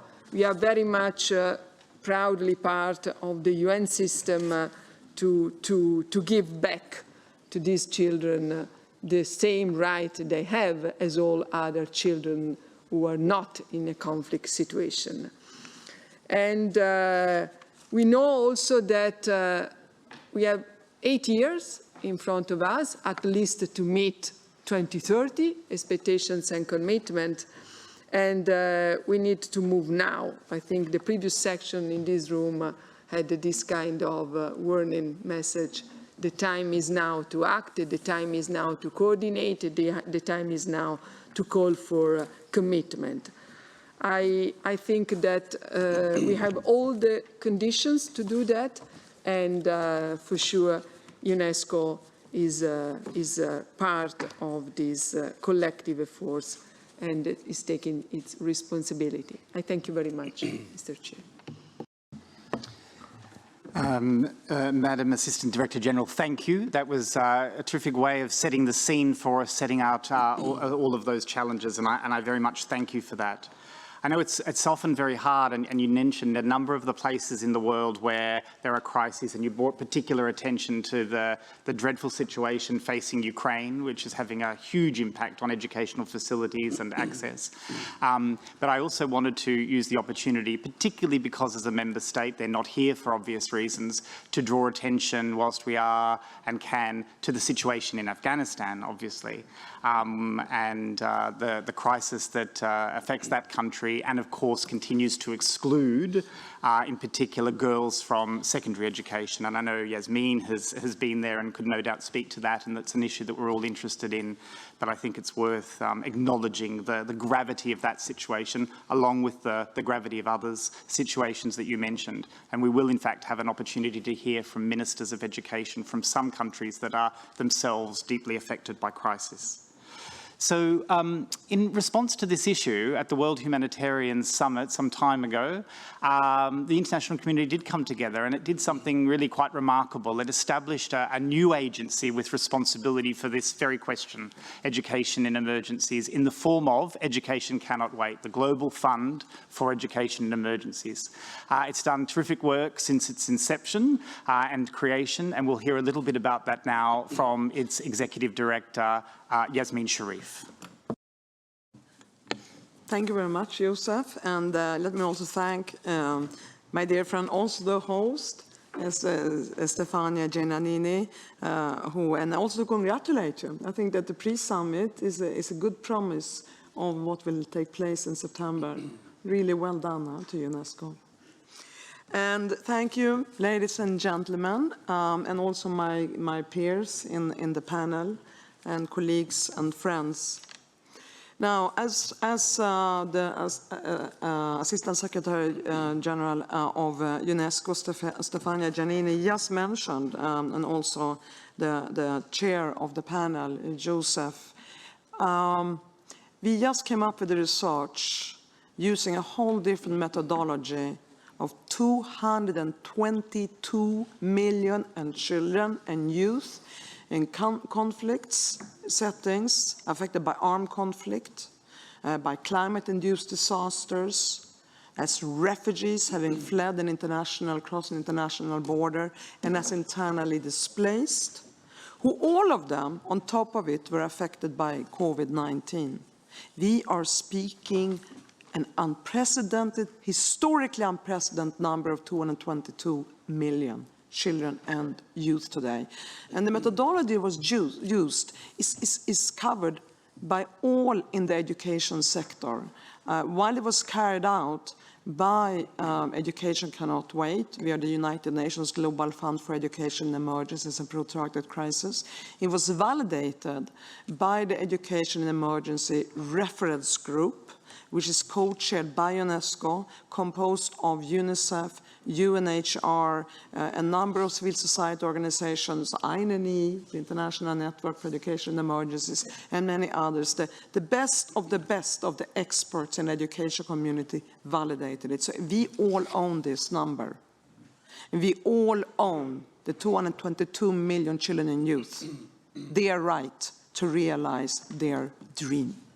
Or as the United Nations Secretary General Antonio Guterres stated on the day we released the number, since the upcoming Transforming Education Summit is the Secretary General Summit, he stated, we need governments, business foundations, and individual support to the vital work of Education Cannot Wait, to help place education within the reach of every child everywhere. Help us keep 222 million dreams alive.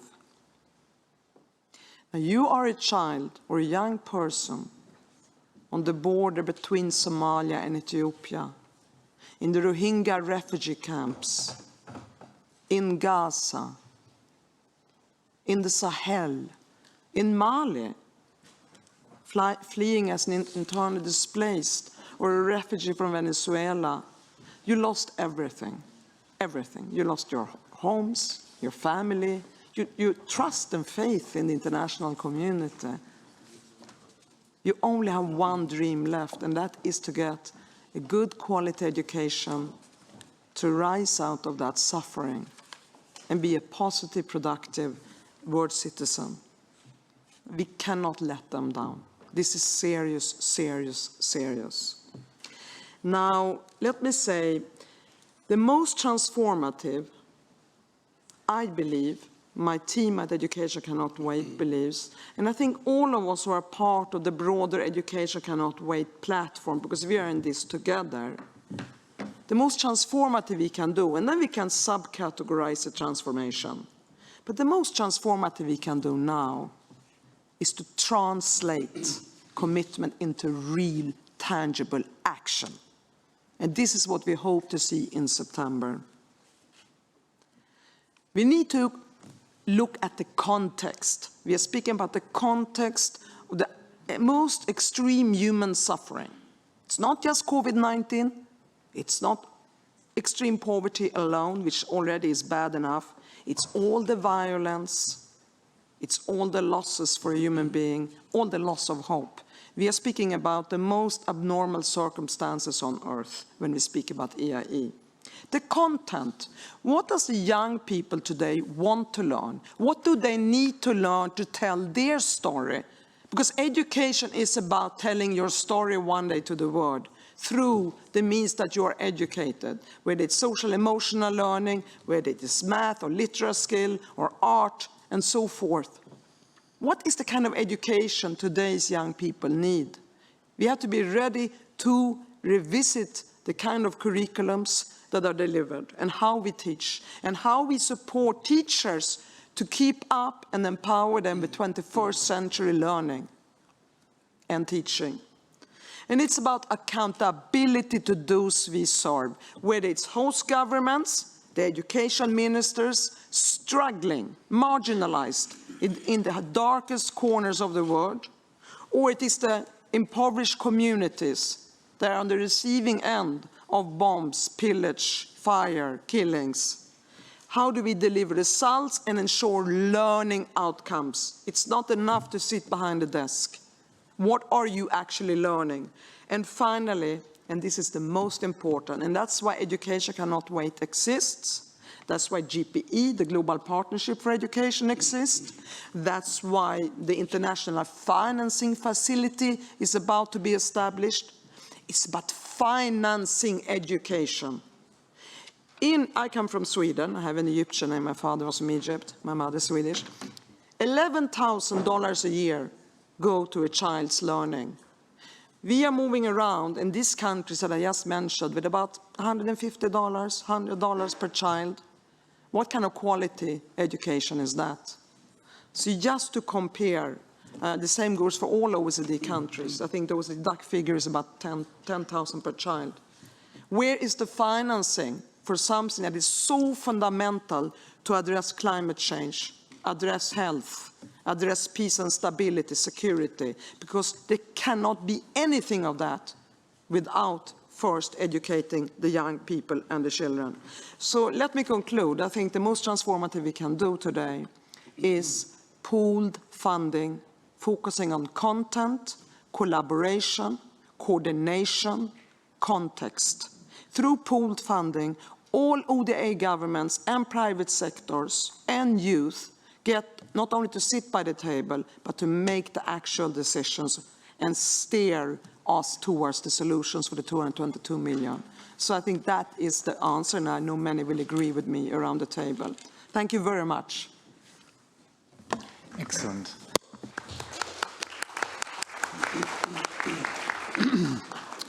Thank you so much, Yasmin, including for ending on that important note about financing. If we don't know, we should know that Education Cannot Wait's replenishment event is occurring in February next year. I'm sure we'll hear a little bit more about that. But you make the point that it's not the only vehicle by which to fund education in emergencies. Obviously, it's an important one, and we wanted to see it fully funded to meet its replenishment target. But you acknowledge that there are a variety of actors, all who need support, including, of course, our colleagues who are about to speak now from, amongst other agencies, UNICEF. So it's an important point and a great one for you to end on, and we will return to it, no doubt, throughout this session. So I should say, colleagues, the panelists are from the sponsoring agencies for this particular session. We've heard from our colleague from UNESCO, from Yasmin from Education Cannot Wait. We will hear from UNICEF, UNHCR and GPE, who are also the co-sponsors for this event, before we hear from some other interventions as well. So I'd like now to hear from Rob Jenkins, UNICEF's Director of Education. Rob. Well, thanks a lot, Joseph. Great to be here. Great to be with fellow panelists, and great to have this discussion. And thanks again for the opportunity. So I think everyone here will recognize the importance of education in emergencies and reaching the most marginalized. I think we all recognize the most marginalized children live in crisis-affected countries, whether it be conflict or otherwise. But the challenge, of course, is translating that energy, that spirit, into actual action. And this is where it gets troubling, because the data is very worrying on the state of learning. I was sitting about 7 chairs over at the last session. I seem to be moving more and more. I don't know, by tomorrow I'll be right out the door. But we were talking about the challenges in foundational literacy and numeracy in general and foundational learning. And that data is very worrying. If you take a subset of children living in crisis-affected countries, it is absolutely dreadful. We use words like a catastrophe, but I wonder why. Where is the bottleneck? Why are we collectively, translating sort of these intentions of how important we all recognize it is into actual action? So let me just take a few quick examples where it is in action. So UNICEF, as you know, is, I think most people will know, but is a very large operational agency and predominantly focused on humanitarian fragile countries. We have hundreds of staff living in 14 offices in Afghanistan today, for example, around the country in Somalia, around the country, and mostly at subnational level, working with national organizations, community-based groups, delivering education emergencies. We do absolutely struggle with continuing to secure the funding required to support education emergencies. And education cannot wait. It's a key partner of ours. GP is a key partner of ours and others. But indeed, it is a struggle. And I think one of the key ingredients of success to translate the spirit into practice and mobilize the operations that are required in emergency context is leadership globally, and we're all here now offering that leadership, but I think at national and local level. When you have leaders committed to continuing to deliver education emergencies in conflict-affected areas or humanitarian context, you can see real progress. And we have some great examples. The Minister from Education from Nigeria was here in the last session. Amazing at-scale interventions in Nigeria now in some very challenging parts of the country on teaching at the right level, for example. The data is incredible. It is showing an improvement of learning against even pre-crisis levels because of the adoption of some really exciting interventions. We have, in the country I used to serve in Jordan, I don't think the minister is here in the room, but he's very much here, some incredible examples from the 5 years I was there, but it's continued in meeting the needs of refugees and displaced populations, and through a humanitarian intervention, improving the quality of the entire education system. It's really incredible results. Again, some amazing leadership in the country and a collection of organizations working together delivering. I think the triple nexus, as this session is called, is a piece of that. How do we leverage the humanitarian response and education emergencies to have medium and long-term impact, improve quality for all children? As I'm sure Joe is going to talk about, but a lot of us have also linked to that is how do we, when we intervene in education emergencies, how do we measure the impact of that on learning for all children? In the end, it comes back to improving the education services for all. And that means measuring learning and its knock-on effects around social cohesion and peace building and long-term sustainability of the system. So that's where UNICEF fits, right at the education emergency, kind of at the edge of the operationalization of providing services for children affected by conflict or an emergency context, but leveraging it into the nexus so that we have long-term impact. And that's something that when we see it, it really is an amazing thing to watch. Seeing emergency response turn into medium and long-term sustainable change for all children, which I think is what we're all motivated for. So count on our full support as UNICEF to continue to work with all our dear partners and friends here on the panel. Hopefully we won't have this conversation again 2 years from now, 5 years from now, with such dire statistics. I think we should not shy away from the challenge we have facing ourselves. And so again, we really like the term transformation so that we don't fall back to where we were pre-COVID or where we currently are today in really truly a devastating catastrophe situation in many contexts, and we leapfrog to a new future in which marginalized children can realize their full potential. Back to you, and thanks again for this opportunity. Terrific. Thank you very much. Thank you very much, Rob. I think, you know, one of the things that we can mark up as a promising moment is the discussion around learning in emergencies that I've heard a number of people, Yasmin and Rob, to talk about today. And I know that the challenges of ensuring that children learn in low-income contexts are significant in themselves, with up to 9 out of 10 kids, even when they have access to education, are not acquiring the basic skill of being able to read a single sentence, even if they've had access to 4 years of education.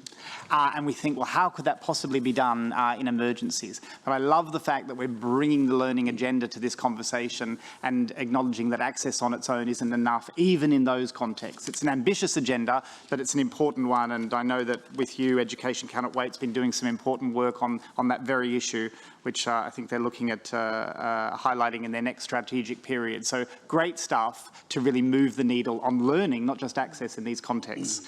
One organisation that's really taken education for its populations very seriously is, of course, UNHCR. Education was a central pillar of the outcomes of the Global Compact on Refugees at the Global Refugee Forum some years ago. And that's very much focused on ensuring that refugees and the populations which host them have access to quality education. And that is, of course, driven by the fact that refugees flee conflict and crisis. They cross borders in an effort to find safety and security, but often also, obviously, in the hope of a better life. And education is a real driver for those movements and for the aspirations of those populations. So it's fantastic that we're going to hear today from UNHCR in the form of Sajid Malik, who is, of course, the Director of the Division of Resilience and Solutions at the UN Refugee Agency. Sajid, the floor is yours. Thank you, Joseph. Thank you, UNESCO. Thank you, colleagues, for this event. When we are giving you some numbers which are, a reminder that something is fundamentally wrong about what's happening. 222 million children, more conflicts, more displacements. We can also give you another number of 100 million displaced, which we had not seen before. So there is something fundamentally wrong, which we are looking at it with the perspective today from education's point of view, but there's more to it than why this displacement, why this conflicts, why all that. I mean, this is something that obviously it's not the discussion here today, but it's important that we keep that in perspective. Now, the war in Ukraine and the new internal displacement, and Yasmin has highlighted a number of them in the African context, also in the Asian continent, means that now we have crossed the 100 million mark. Again, I'm giving you a mark which is unprecedented. We have never thought that we're going to reach this number, but we are now at 100 million globally, which is not something that we even a few months ago we were thinking of that. There are 5 million more refugees today, refugees who have crossed the border than they were at the end of 2021. Ukraine, 6 million refugees now, they have crossed the border and they are in neighboring countries. So it's already been 7 years since Rohingya people fled for Bangladesh. Yasmin highlighted that. And 8 years since 6 million Venezuelans sought international protection. If existing education financing mechanisms explicitly, reflexively, and predictably provided for refugees and others forcibly displaced people and communities that host them, that would have long been enough for young refugees to complete their basic education. Most have not. It's been more than a decade since large-scale crises in Somalia, South Sudan, and Syria drove record numbers of people to seek international protection. If financing mechanisms were truly transformational, then refugees from those countries might have been able to complete their secondary education. Most have not. If the nexus functioned as we all know it could and must, at least 3 generations of Afghan refugees might have been eligible for post-secondary academic or professional studies, or having received a full formal education. Perhaps 2 generations of Afghan refugees might have returned home educated to rebuild their country, but they have not. Refugee children and youth are amongst the most likely to be left behind educationally. They are not statistically visible. They are not in their own countries. They are in another country which is not often recognizing them or the inclusion of in the education system. Without them, the goal of the SDG will never be met. A systemic approach in each member state is needed to address the reality of growing levels of forced displacement, whilst ensuring meaningfully responsibility sharing across the international community in line with the Global Compact on Refugees. UNHCR is grateful that a growing number of countries are including refugees in their national education systems. But host countries need more than goodwill to support those students so that they can be productive members of the society and, when situation permits, return home and reverse the effects of crisis that made them flee. During an emergency, the speed and agility of an emergency education response is essential for minimizing disruptions to the education of refugee children and youth. And you've heard from my colleagues, UNICEF and Yasmin. Education Cannot Wait has supported such responses repeatedly. But emergency response for education is inadequate for the trend of protracted displacement. Afghan refugees, Syrian refugees. These are 20, 30 years. Can we continue running them with emergency education? The nexus we have all been talking about since the days of the General Bargain has not evolved, Grand Bargain, sorry, has not evolved sufficiently. The focus on supporting refugee-inclusive national education systems committed to in the Global Compact on Refugees requires a tangible commitment to the responsibility sharing that the Compact also always sets out. Mid- and long-term inclusion of displaced children and youth in national education systems needs to be incentivized across all humanitarian and development assistance mechanisms. And the step change between mechanisms must be resolved for the nexus to become functional. The World Bank and UNHCR calculate the annual cost of giving refugee children quality education within national systems at $4.85 billion, an amount which must be built into global financing plans. This will only be possible through the mobilization of adequate, predictable, multi-year financing matched to country needs, including international aid, innovative financing, and fiscal space expansion. We call on member states to advocate for such measures. A healthy nexus means that refugee hosting countries are positioned to include refugees in their education sector plans and budgets within an annual school cycle. This can be achieved through joint needs analysis, policy dialogue, planning, and concessional financing mechanisms that reinforce the incentive towards an inclusive approach to refugees and an enabling policy environment. A year ago, if you had asked a Ukrainian citizen where they would be today, the chances they would answer Poland, Romania, Moldova, Hungary, or Slovakia would have been minimal.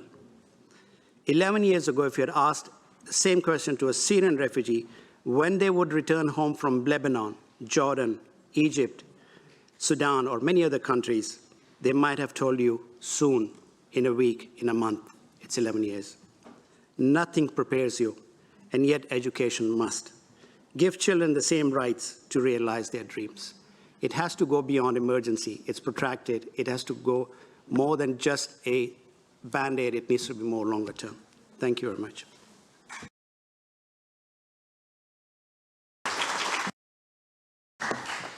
Thank you, Sajjad, for sharing all of that, both the compelling needs that you set out, but also many of the practical solutions which you say are there, but which need to be mobilized and supported. I know that the Global Partnership for Education is key to some of that. It supports countries to both develop and then finance their education sector plans. And I know it wants to and encourages countries to think about how those plans can include refugees. So it's doing some of that work. And I am reminded by virtue of the commonality that we are here. So at the Global Refugee Forum, in fact, our colleagues from the World Bank who are here, GPE, UNESCO, UNICEF, and of course Education Wait, committed to work on the delivery of exactly that, those commitments that were forming part of the Global Compact on Refugees. And I hope this moment and the Transforming Education Summit is a moment to accelerate that commitment and that action by all all of those agencies together. And no doubt we will hear a little bit about that from Joe Bourne from the Global Partnership for Education. Joe, the floor is yours. Thanks, Joseph, and thanks to all the speakers before me who I think have said all of the important points. But thanks also for mentioning, of course, the joint commitment that we have, in particular, the pledge to refugees and accelerating that. It's clear all of us here have a deep conviction that equitable, inclusive, resilient education systems are critical to building peaceful, prosperous and fair societies. And yet the number of children and adolescents, as we've heard, who need education support in these contexts is shockingly high. It's an undeniable threat to the right of each and every child to education, but also a red flag for the future of communities and countries. So the foundation for protecting children's rights to education must be laid long before a crisis happens. It needs to be sustained, that right, during conflicts and disasters, and then hardwired into recovery and peace. This means building and protecting education systems that can reach the most vulnerable children, withstand shocks, and adapt new challenges whilst keeping that all-important focus on learning and learning for the future.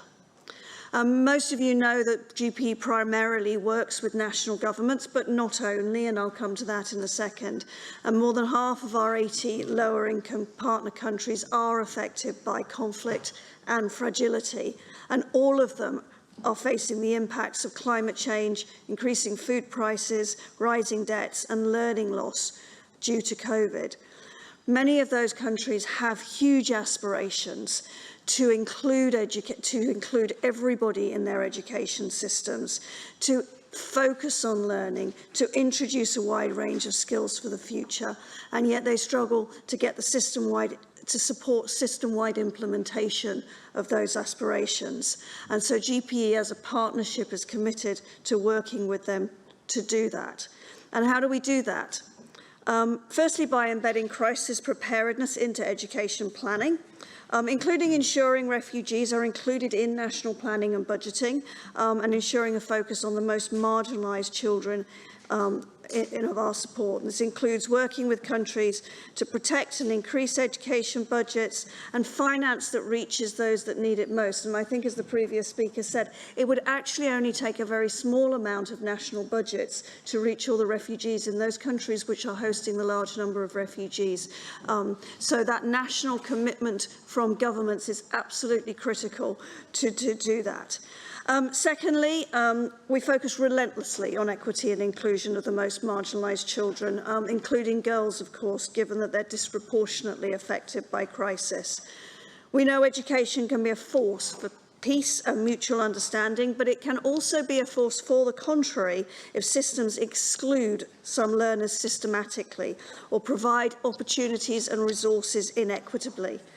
So to be effective, our investments need to address those root causes of vulnerability and that two-way interaction between education and conflict, and hardwiring the gender responsiveness throughout that. And thirdly, we adapt what we do to context. And Yasmin talked about context, I think a number of people, as being absolutely essential.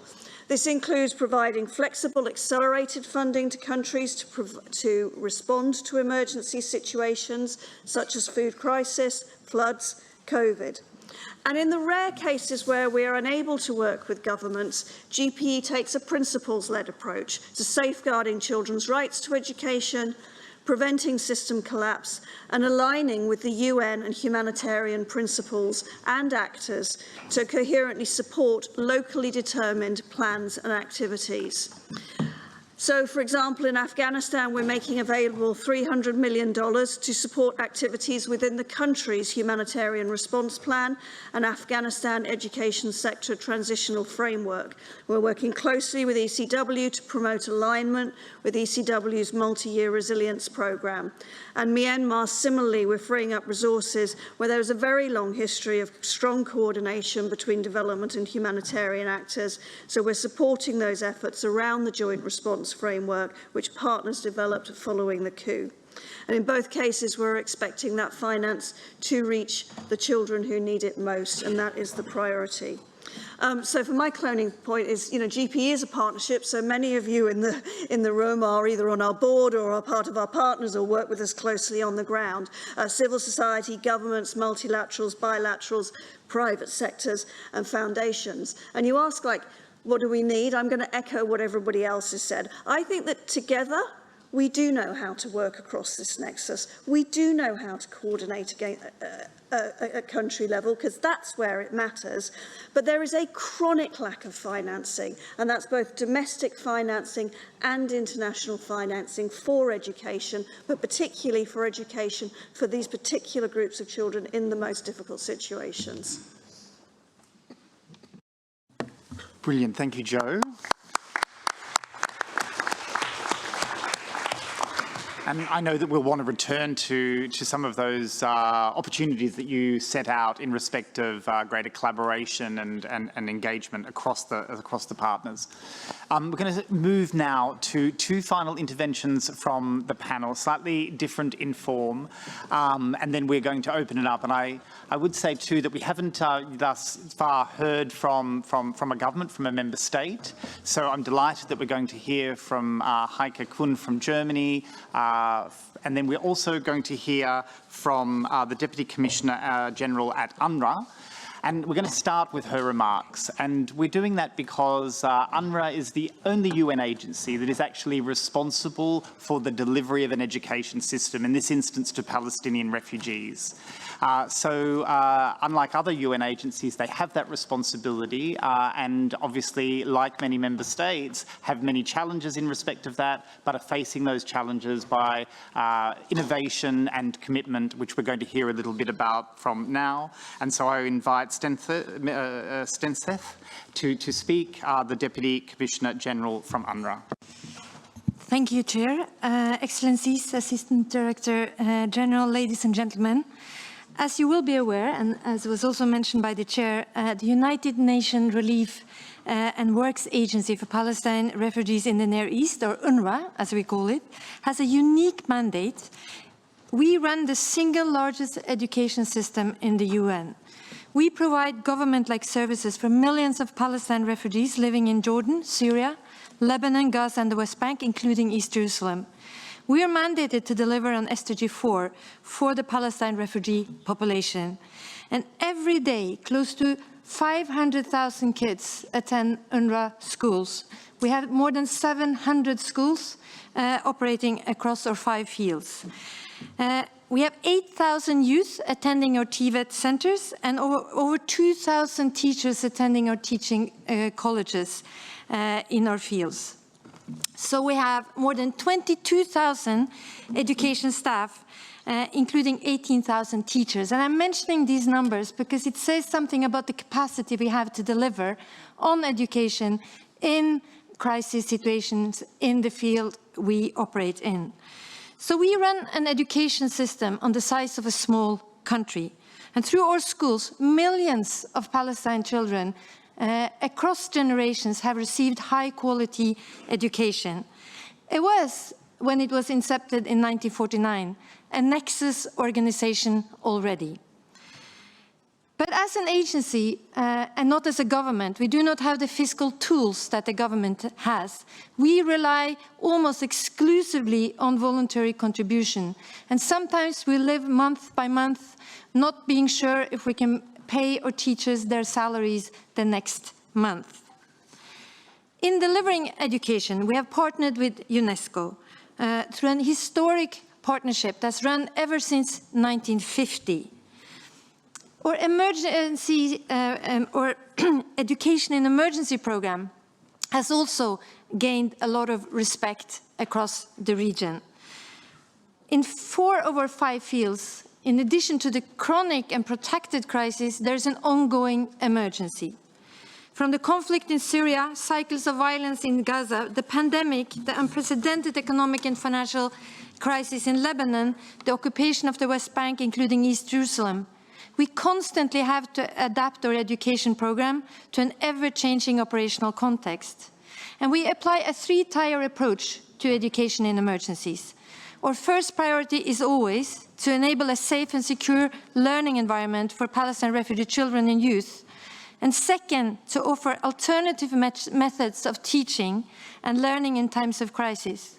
As an example, I would like to mention the digital learning platform that we established in 2021 as a response to the pandemic, an invention that now proves very relevant when we are facing ongoing crisis, cycles of violence in many of our fields, where we will enable the children to access learning digitally when there is intermediate crisis ongoing in the different fields where we operate. And third, we encourage parental, community and student engagement to support the quality and continuation of education in emergencies. And this consultation with the community we find is as key when we have acute emergencies.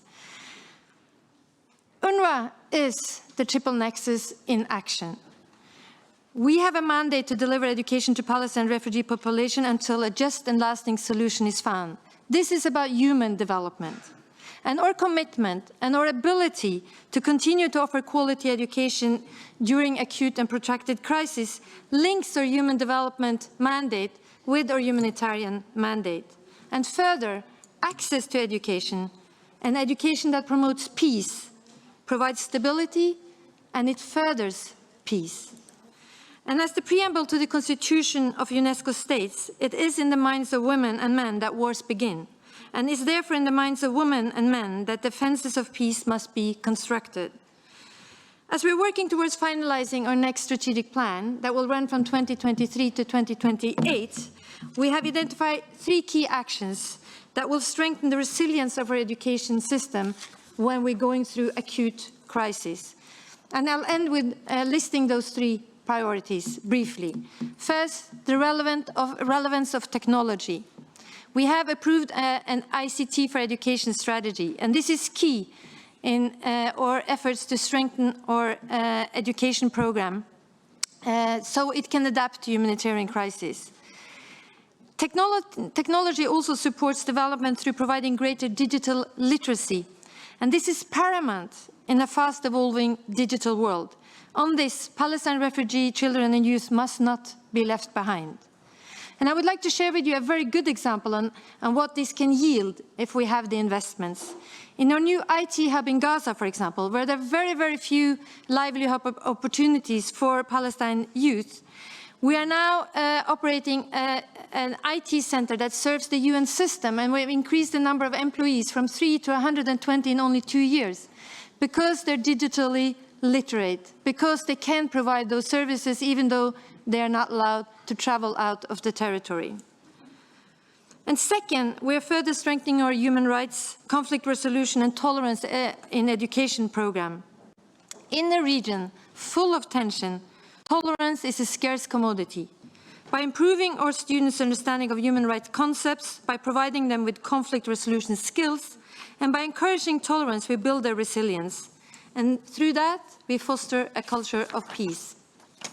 And third, and this is my last example, and the third of our key priorities going forward, we're significantly strengthening our psychosocial support system. According to recent data, over a quarter of our students in Gaza enter grade 1 with symptoms of severe trauma. Lack of mental health is a break to quality education, and with that, an obstacle to development. We include psychosocial support in our education and emergency program, and are currently working to ensure a 3-fold increase in the number of school counselors throughout our 5 fields. And we are aware that more than 60% of the students in UNRWA schools start the day without a breakfast. And on an empty stomach, you cannot learn. We are making efforts to address this, but we cannot do it alone.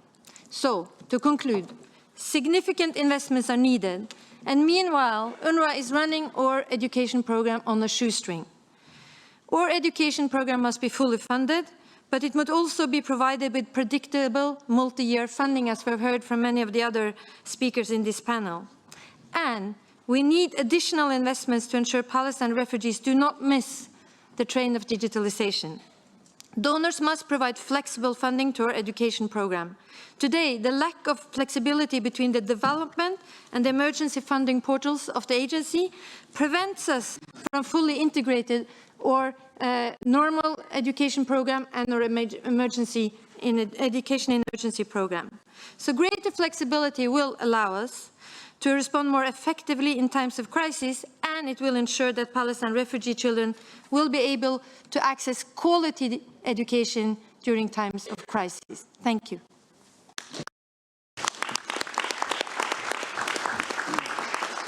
Deputy Commissioner General, thank you very much for both setting out the challenges and lots of the promising and good work that UNRWA is doing to support the education of Palestinian refugees under your care. Colleagues, we have passed the hour mark, so we've been going for an hour, and we've had a terrific interventions and learnt a lot. But for the next half hour, I really am going to hope that we have a bit of a conversation.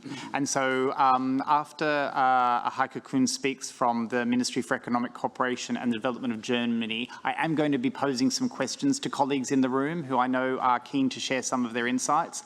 And when we do, I want those comments to really be in response to the questions and very brief, because if we're good, we could get up to 15 people speaking between now and when we finish this session if we speak for no more than 2 minutes each. So UNHCR talked about responsibility sharing for the global refugee crisis. I'm going to invite us all to be responsible for giving everyone in the room a go if they want to speak. So responsibility sharing in that context. So I'm going to implore you to be brief. So Heike, to begin.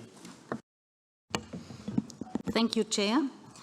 Excellencies, ladies and gentlemen, I will be brief to allow the time for our discussion. So I have just 5 comments, and also I will reflect a little bit on the previous speakers. The need for education is very clear. Education is a human right. It is a human right of every little girl, of every little boy. We have just heard from Yasmin or from the previous speaker. And we are all committed to SDG 4. And we committed this, the 2030 agenda, this was in 2015, before the pandemic. And you think and you know what happens in between. So for Donor Germany, we closely work with GPE and ECW, and we are proud to do so. We see especially the need for education in emergencies.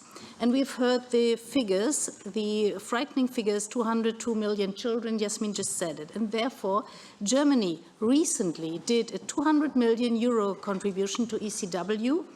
And I want to say this also is not only the money, but it is multi-year funding. And this is so important for the institutions, for ECW, because we know emergencies will be there.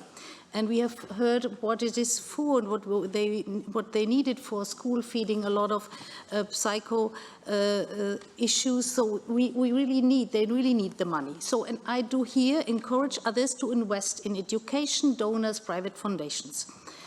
And predictable financing is key for these institutions. My second point out of 5, we now follow a feminist development policy in Germany. With a female minister, there has been this shift, and we know women, girls and women are agents of change. My third remark, we cannot do this alone. We need the partner countries, and others have said it before, we need their interest to invest in education. And we are so proud last year with GPE's replenishment. We have the Kenyatta Declaration. We have the commitment of countries to invest, and we need the domestic financing. And my fourth point is, whom should we involve? And you see on these days over here at the summit, there's a lot of teachers. We are also working on teachers. We cannot learn and you cannot educate somebody without a teacher. And we need the young voices, young people. Let us ask them, let us hear their voices, and this has started already today. And my last point, I'm really happy or glad that the coordination between the institution, this is what we are looking as a donor at, that there is coordination, because we have these huge needs, and we have all the needs for money now to the Ukrainian war, to the high numbers of refugees. So I strongly ask, and I know this happens, I strongly ask GPE, ECW and others to coordinate. Thank you for your attention.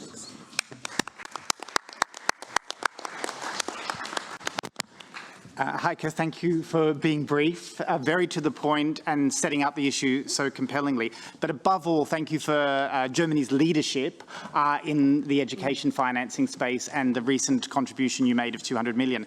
But colleagues, it doesn't stop there. Germany, along with the governments of Switzerland and Norway, are the donor member states that are supporting ECW's replenishment next year and hosting the replenishment high-level spending, high-level financing event so that you can spend the money afterwards in Switzerland in February. I should also acknowledge, though, that we have the Minister from South Sudan here, and I know that South Sudan is a partner country of ECW and is also one of the early partner country co-sponsors of that event. So thank you and congratulations to all of those member states who are leading the way in laying the foundations for a successful ECW replenishment in February.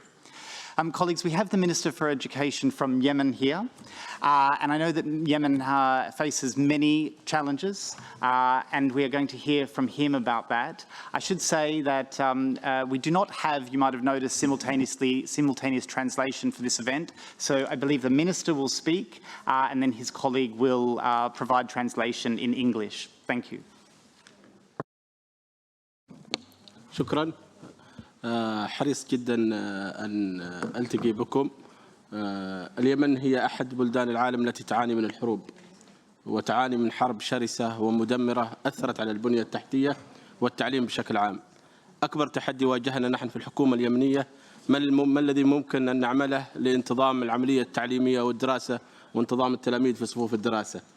عملنا بكل جهد على أن تنتظم وبذلت الحكومة في ظل ضعف الإمكانيات أن تسير كل المدارس في مواجهة كل المخاطر سواء مخاطر الحرب أو مخاطر كورونا عبر آليات محلية.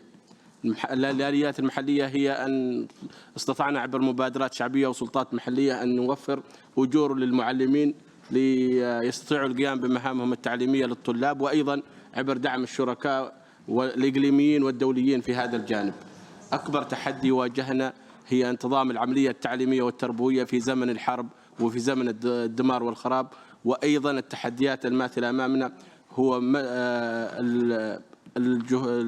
الدمار والخراب الذي حصل في البنية التحتية والذي نتج عن انقلاب على السلطات الدولة الشرعية.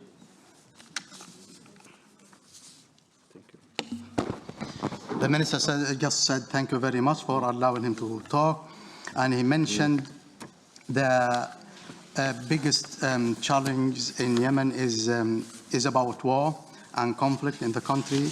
He was saying that his government did a lot of efforts to try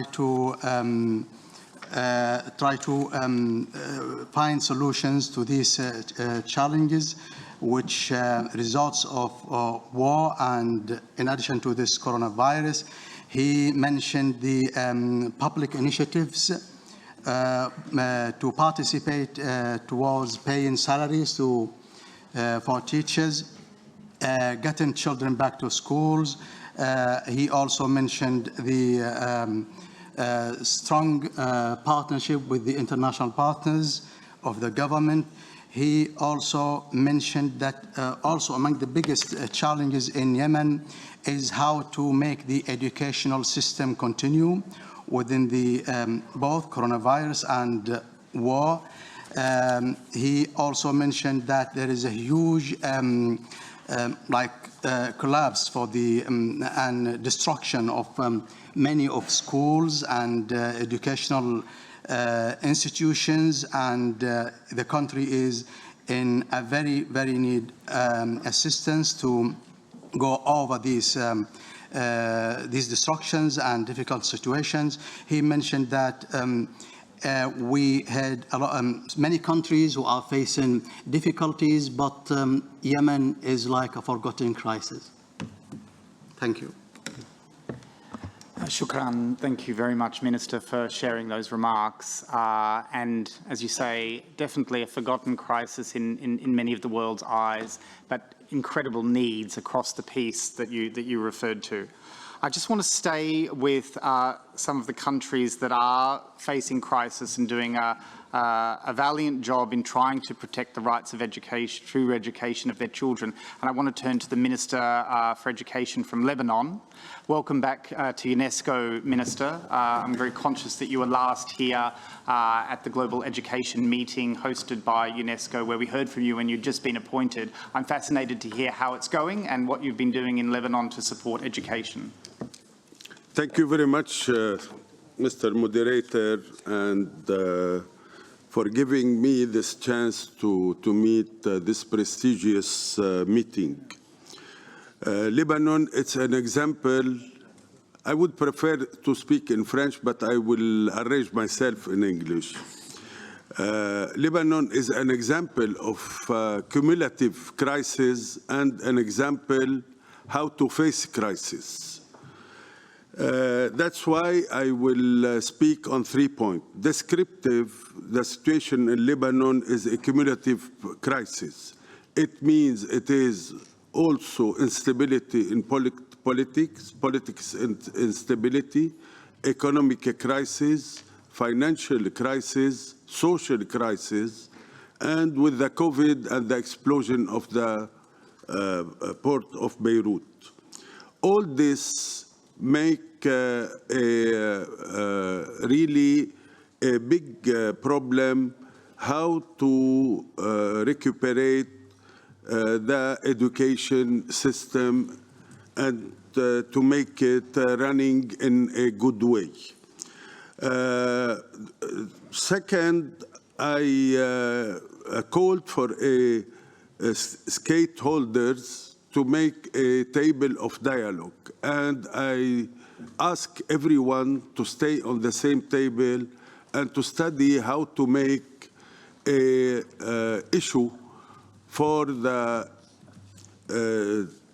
for keeping the schools running and working normally. And we want this year to make at least a normal, between brackets, a school year. And now we are doing and organizing the official exams. And to recuperate the learning loss, we are planning to do the summer school. And we are starting also to think about the next year school year. Because of the donors, we make 2 programs. One a program and the other is fund. With the UNICEF and EU and German and other donors, which I will address for them all our thankful for their initiative, we did a fund, Transition and Resilience Education Fund. It allows us to face our crisis and especially to implement governance and to do a partnership within all the stakeholders of the education. And with UNESCO, and thanks also to UNESCO and to Education Cannot Wait and other donors, we make what we call it the MERP, Multi-Year Resilience Program. In this issue, we are working on 4 outcomes. First one, crisis-affected girls and boys have access to inclusive, gender-responsive, and relevant quality learning. Second, crisis-affected girls and boys learn in inclusive, gender-responsive, and protective learning environments where their specific needs are met. Third, crisis-affected girls and boys and adolescents achieve better learning outcomes in education. And the last one, fourth, sufficient resources are mobilized to scale implementation of the program and to monitor program quality based on robust evidence base. I finish. About transformative emergency education response, we don't have another choice. to continue our school and to continue our system of education to work properly for next year. Because Lebanon has this privilege to have his education. If we lost it, we don't have anymore any other privilege in Lebanon. And you know, the Lebanese are everywhere in the world because of their education is high quality. And that's why we have a refugee problem. Also, we should face this. We shouldn't leave anyone without a school, because if we leave any kind of student without a school, we will be facing for more security problem. That's why, for us, it is very important to keep going by our system, educational system, and we are going to prepare our next school year and to thank the donors. They stand and they stood next to Lebanon to face all this problem. But there is another thing I should mention it before I finish, that because of this crisis, the salary doesn't worth any value for the teacher.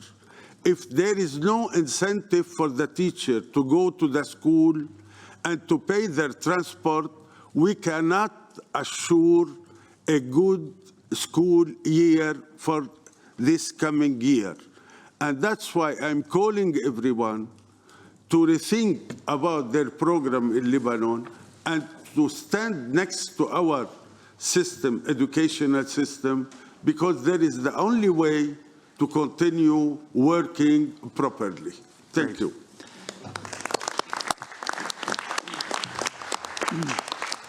Thank you, Minister. Excellent. And you've been busy since we last saw you here at UNESCO doing all of those things. And thank you, too, for ending on reminding us of the fiscal challenge which the world faces collectively, which is also exacerbating so many of our challenges. So with that in mind, I actually want to turn quickly to the financing issue, just for a few moments, and unpack that, because we heard about the Global Hub for Education and Emergencies, our latest report.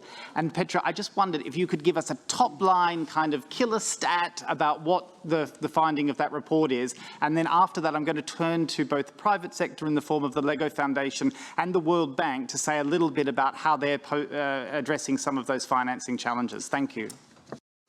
Thank you so much, Joseph, and colleagues, for the opportunity to very briefly outline a few of the findings.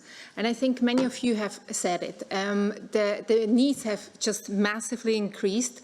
That means that while we have seen increased financing over the years, EIE, Education Emergencies, just remains chronically underfunded.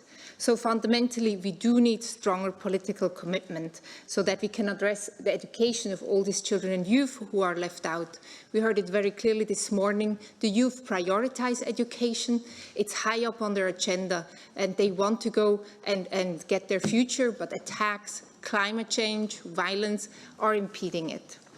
So we also have seen in the study that funding is skewed towards high-profile crises that either have received extensive media coverage or are geopolitically important to donors.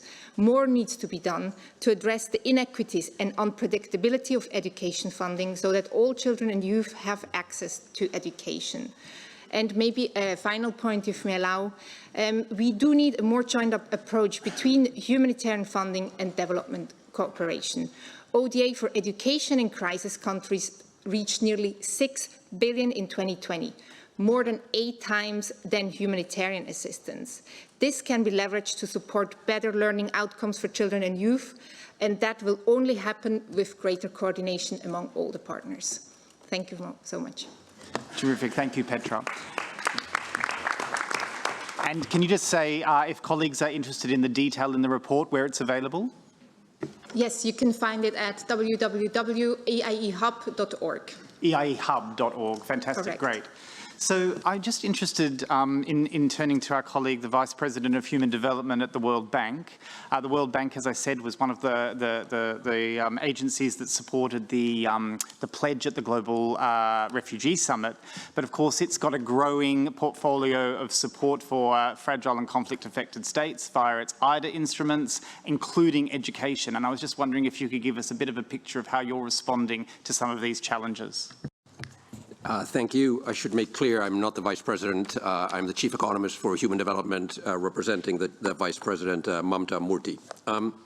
The World Bank has a portfolio of about 24 billion in active education programs, and about 1/4 of that, and growing, is in FCV settings, and we expect this to continue on growing.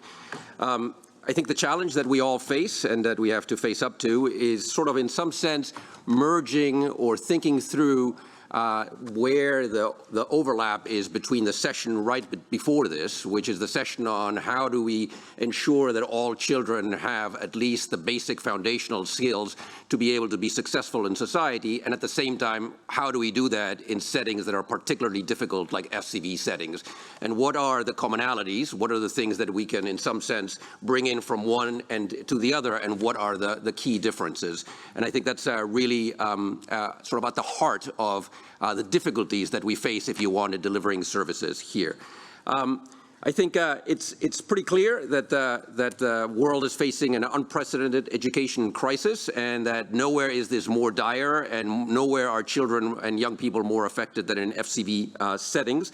We, the World Bank, have a new approach paper which tries to outline what we think are the priorities for education in FCV settings. I won't go through my talking points because for the interest of time, but the approach paper, it's called Safe and Learning in the Midst of Fragility, Conflict and Violence.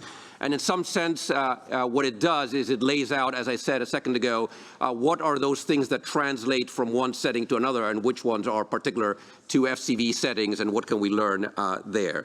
It makes many important points, and I won't go through all the details, but I want to emphasize perhaps one point out of that, which is that we strongly believe that it is critical that education programs in FCV settings serve all affected groups in the conflict. And by that I mean IDPs, refugees, but also critically host communities. And we think that this is the only way in which these programs can be politically sustainable, but also very often these host communities face many of the same problems that drove people into forced displacement to begin with, and so integrating this in a vision that encompasses both those directly affected but also the host communities we think is critical. I'm happy to talk more on other matters, but as I said, in the interest of time, I've sort of largely ignored my talking points and provided some off-the-cuff remarks. Thank you. Well, they were quality remarks, so that's often the case, right? So we appreciate you departing from your script and being brief, but I think it's added a lot to the conversation. Our colleague from the LEGO Foundation is here, and I just wanted to ask LEGO Foundation how we can secure more support from private philanthropic foundations for this task. Thank you, Chair. And as well, I think a lot has already been covered. I think one area is obviously in funding, and certainly at the LEGO Foundation, along with other foundations, we fund and support many of the organizations here in this space. I think another key area that I want to highlight is actually the role of convening and advocacy around this piece where others can't necessarily do that. And a good example I would give would be the work that we and others do through the Moving Minds Alliance, not least to make sure that while we all talk of education and education in emergencies, that we don't forget early childhood within that, the area that within an underfunded area is chronically underfunded. And that's something we with others have spent a lot of our time, money and efforts on focusing on. And beyond that, I think where the private sector more largely can focus is in areas like parenting, in building up the knowledge base for the skills that are needed in early childhood generally, and education in emergencies, and also for using the brands that many of us have that can reach the audiences we need to understand this, both in host countries and in crisis-affected countries. There's a lot more we all could do, but the movement building, the convening, and the advocacy that we think we can do with everybody in this room is something we would be open to do more of. Thank you, Chair. Terrific. Thank you, Ewan, and I think there'll be lots of people in this room who will be taking you up on that offer and want to work with LEGO to do exactly that. A member state that has been doing exactly that, convening stakeholders in respect of this question, is Canada. They've been very interested in the refugee issue, very committed to that for a number of years, co-sponsored the education track of the preparations for the Global Compact on Refugees, and they remain committed to that issue. So I'm delighted now to turn to the Parliamentary Secretary for International Development from Canada to share her remarks about what Canada is doing in respect to some of these issues. Yes, thank you very much, and it is a real pleasure to exchange ideas today, particularly on how we transform education, particularly in context of crisis. And I think the first thing is to acknowledge that we don't have all the answers, and that we really need to listen to those with lived experience, particularly the most marginalized, which are refugee and displaced children, gender equality, girls, and those with disabilities. And one of the things we've been doing is being very deliberate in the way in which we design our programming. And one of the things that we've done is we have, just this past March, we had a Together for Learning Summit where we included the voices, Canada's Refugee Council included the voices of youth. And these young refugees launched a youth manifesto. And it's very interesting because so many of the points that came out in that manifesto are the same things that we've heard echoed throughout the day today. And those include inclusion, mental health and psychosocial supports, digital learning, gender equality, and improved accountability. And I think it's very important that we listen to that, but more importantly is the fact that as leaders, and in our case as elected officials, we have more than a voice. We have a megaphone. And the best thing about having a megaphone is that you can give it to someone else. And we strongly encourage everybody that between now and September, we give that megaphone to the youth, to those who are impacted, and make sure that when we are designing our programming, we really are listening to their voices. Thank you.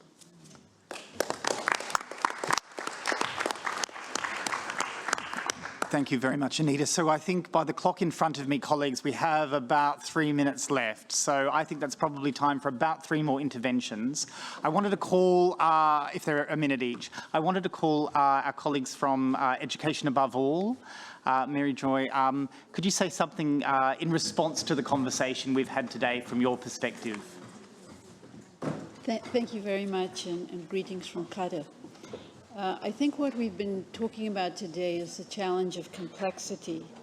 And in that, it's really important for us to work together. We all have different comparative advantages, and it's important that we begin to work together to make these function better. Because one of the things we always talk about is we talk about the policies, but in fact, policies are empty if they don't actually result in practice. And if the policy and practice really need to be inseparable. So I think one area that we haven't talked about a lot today, but I would like to point to, is where we can do this is in the area of the protection of education.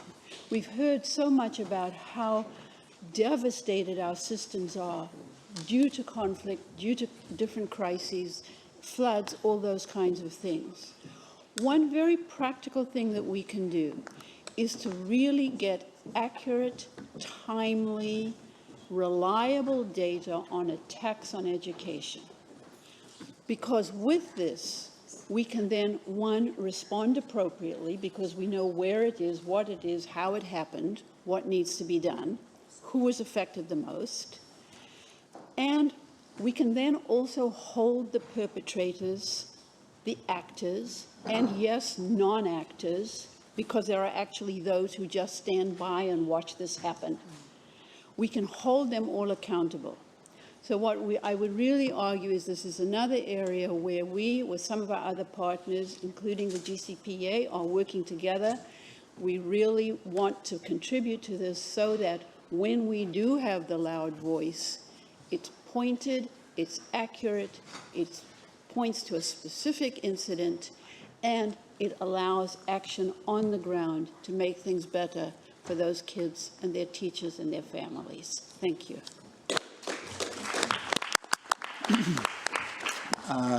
Mary Joy, thank you very much for that. I'm delighted that we were able to call you and for you to bring us back to that really important issue, which we began the discussion with, which was an acknowledgement of one of the other threats to education in a lot of these contexts, which is direct attacks on staff, on personnel, and on students. So thank you for your work on that and for encouraging us to think about what more we can do on that. I want to turn now briefly to the Minister from South Sudan. To speak very briefly and maybe just to share her reflections on today's meeting as one of the partner member states of this effort. Thank you very much. I would just have 4 points. What should be done in emergency situation? The current environment has put education in difficulties. Therefore, we must work collectively and together and come up with solutions that will address the needs of education globally and nationally. One, there must be a balance between humanitarian assistance intervention and education in crisis situation. Both should be addressed hand in hand. Two, we must empower the teachers and PTA in those displaced communities and refugees to continue to provide education to the children. And three, prioritize support to girl education and children with disabilities as the most marginalized group in education. And four, we need to construct semi-permanent structures in the school for displaced communities, whether displaced by war or displaced by national disaster. And I cannot agree more than saying financing education, investing in education will send more children to school across the world. And I wanted to use the example of South Sudan. What can education do in conflict situation? The armed youth drop the guns and they pick up the books. This has happened recently, and we were not having hope that to happen. So I want to conclude by saying I commend the multi-donors and partners for continuous support to education in South Sudan and across the world. I take this opportunity to appeal to all our donors, the key donors, partners, and colleagues in private sector, my colleagues in the government, who are in this room, especially GPE, ECW, UK, AID, European Union, and the rest to continue to support education of children of South Sudan and beyond South Sudan. Investing in this education, we are investing for the future. Thank you.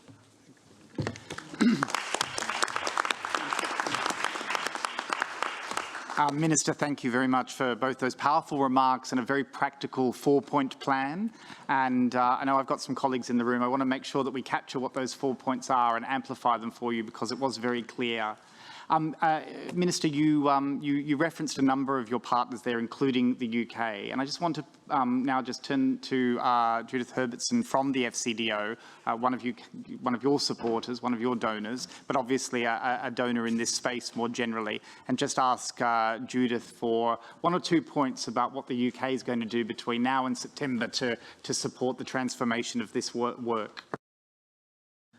Thank you. I'm going to focus on the principles that are going to underpin what we're going to do, because we know that education too often in humanitarian contexts is the poor relation. Firstly, keep a focus on the children, find out what they need, and don't let political considerations mess things up even further for the most traumatised and the most vulnerable. Secondly, don't let the politicians play out their political agendas using refugees and children as the soft target, as a way of influencing the way the international community will respond. We see it happen too often. Thirdly, I want us to focus on the long-term solution for refugees, those displaced, those living in crisis, whatever that context is, but also to tackle the short-term blockages and not let one become the enemy of the other. We have to be satisfied with Plan B. although we should keep our sights on Plan A for those that are most vulnerable and need our help. Fourthly, budgets are finite. We know that.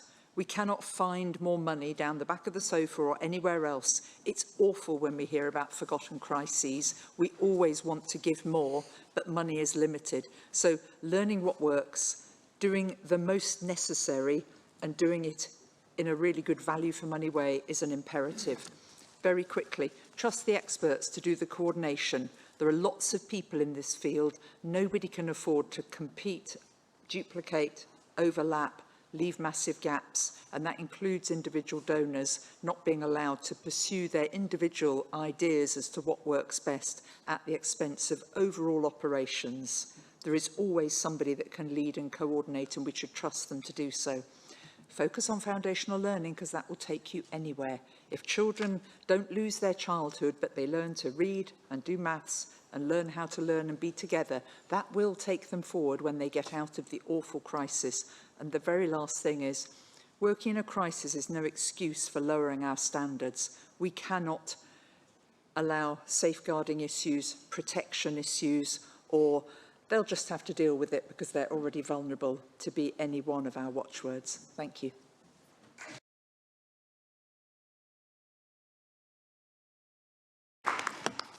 So, colleagues, I've just been negotiating because I know a number of you, I'm going to disappoint a number of you in the room who haven't had a chance to speak and wanted to, but we're quite keen to hear from two last member states. So I'm actually going to call on the Minister of Education from Haiti in the first instance to get their perspective very briefly about the challenges there. And then we're going to leave the final remarks to the government of Switzerland. And I'll say why after our colleague from Haiti has spoken. Minister. Thank you, Mr. Chair. I'll be very brief. Just 3 points. First of all, I would like to thank you for this opportunity to participate in this conversation. Haiti is the perfect example to demonstrate what works or does not work about emergency education response. In 2010, an earthquake killed nearly 200,000 people, among them many teachers, destroyed hospitals and schools. More than $4 billion have been collected. 12 years later, there was another earthquake, and there was a lot of damage. Same situation in 2010. The national and international bureaucracy are a huge obstacle. Money is not the only answer. Timing is everything. My second point is that there's a big difference on the ground between money and resources. Victims are not just victims. Local populations are not just victims. There are human resources with enormous potential. They have ideas and great ideas. Recently, we have been able to reopen schools that have been closed for 2 years because of violence. It was possible because it was the Parent Teachers Association who have led the process. My last point is about synchronization. Coordination is essential, but not enough. Because of this economic, social, health crisis, what we need now is beyond coordination, in what I call synchronization. A perfect example in when we get to use local agriculture in school feeding program in order to give more revenues to the local population. When young people have income, they are less vulnerable and less likely to be recruited by gangs, and peace is more likely to be a reality. Certainly, together we have made a lot of progress, but those transformations are important if we want to achieve the SDG 4. This is why this morning, the GPE ministers issued a communiqué proposing concrete action aimed at transforming our education system. Before concluding, let me thank the UNICEF, UNESCO, UNHCR, ECW, GPE, and others in the room for their commitment in Haiti. Thank you. Thank you. Thank you very much, Minister, including for those sharp remarks and for really pointing to the opportunity of synchronisation. I love that phrase that you gave us. That'll be a big takeaway for me, where we bring different sectors together, including, as you said, local agricultural sector to support school feeding and food security. So some great suggestions there. So, colleagues, we're laying the foundations for the path to September, to the Transforming Education Summit. But, of course, that summit won't be the end.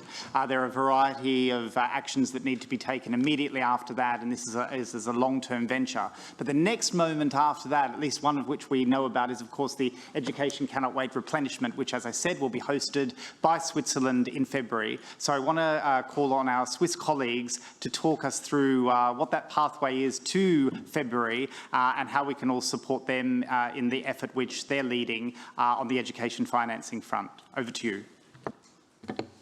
Thank you very much, Mr. Chair, and thank you very much for all the previous speakers. Really, I mean, I feel it's been a very enriching, really, dialogue today. I think, yes. So we have Switzerland. We have heard the call for that. There's an urgent need to address seriously the issue of education in emergencies, I believe. So, for this reason, maybe I will shorten my speaking points to very short. So I will concentrate on 3 points. So for this reason, I believe Switzerland, together with many partners which are present here today, launched last year the Global Hub for Education Emergencies in Geneva. And the hub, as we've heard before, provides also a platform for synergies between a multitude of actors for joint transformative actions. It's been also said it is crucial, we believe, not to duplicate efforts, but to support synergies between governments, organizations, and agencies.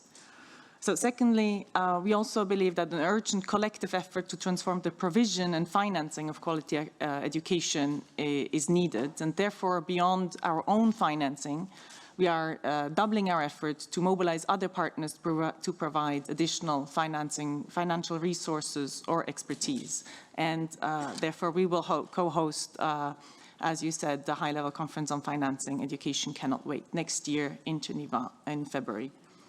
Thirdly, it's been mentioned before, I believe, by Yasmina Sharif and also Robert Jenkins, that investing in education in emergencies goes hand in hand with the question of long-term funding of education. And we must remind the world, also by way of the upcoming Transforming Education Summit, that when we invest in education, we're also investing in peaceful and stable societies and laying the foundation for sustainable economic growth. And just at the end, I would like to again quote the UNESCO Constitution: since war starts in the minds of men, it's in the minds of men and women that we must start building the foundations for peace. And we really believe, especially in this sector, this is a very, very, very good quote. So thank you very much.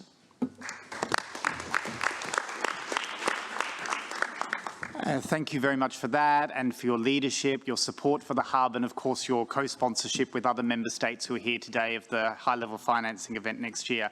And indeed, you won't get any arguments from anyone in this room about the fact that education indeed is the foundation for peace. And so I think with that note, we will end. I do want to thank you, all of the speakers, for their interventions. There were some powerful remarks, lots of very compelling accounts of the need, but also some promising developments which we all need to get behind. I want to thank all of you who are here who didn't speak for your participation, but above all, I want to thank every one of you, not for being here, but for what you will do as a result of the conversation we've had today to close the education and emergencies gap and to deliver the right to education to those children who currently don't have it because they're affected by humanitarian crises. Good luck in that effort. I look forward to hearing back from you all at the next time we meet about what you've done and the progress that we together have all collectively made. Thank you. Thank you.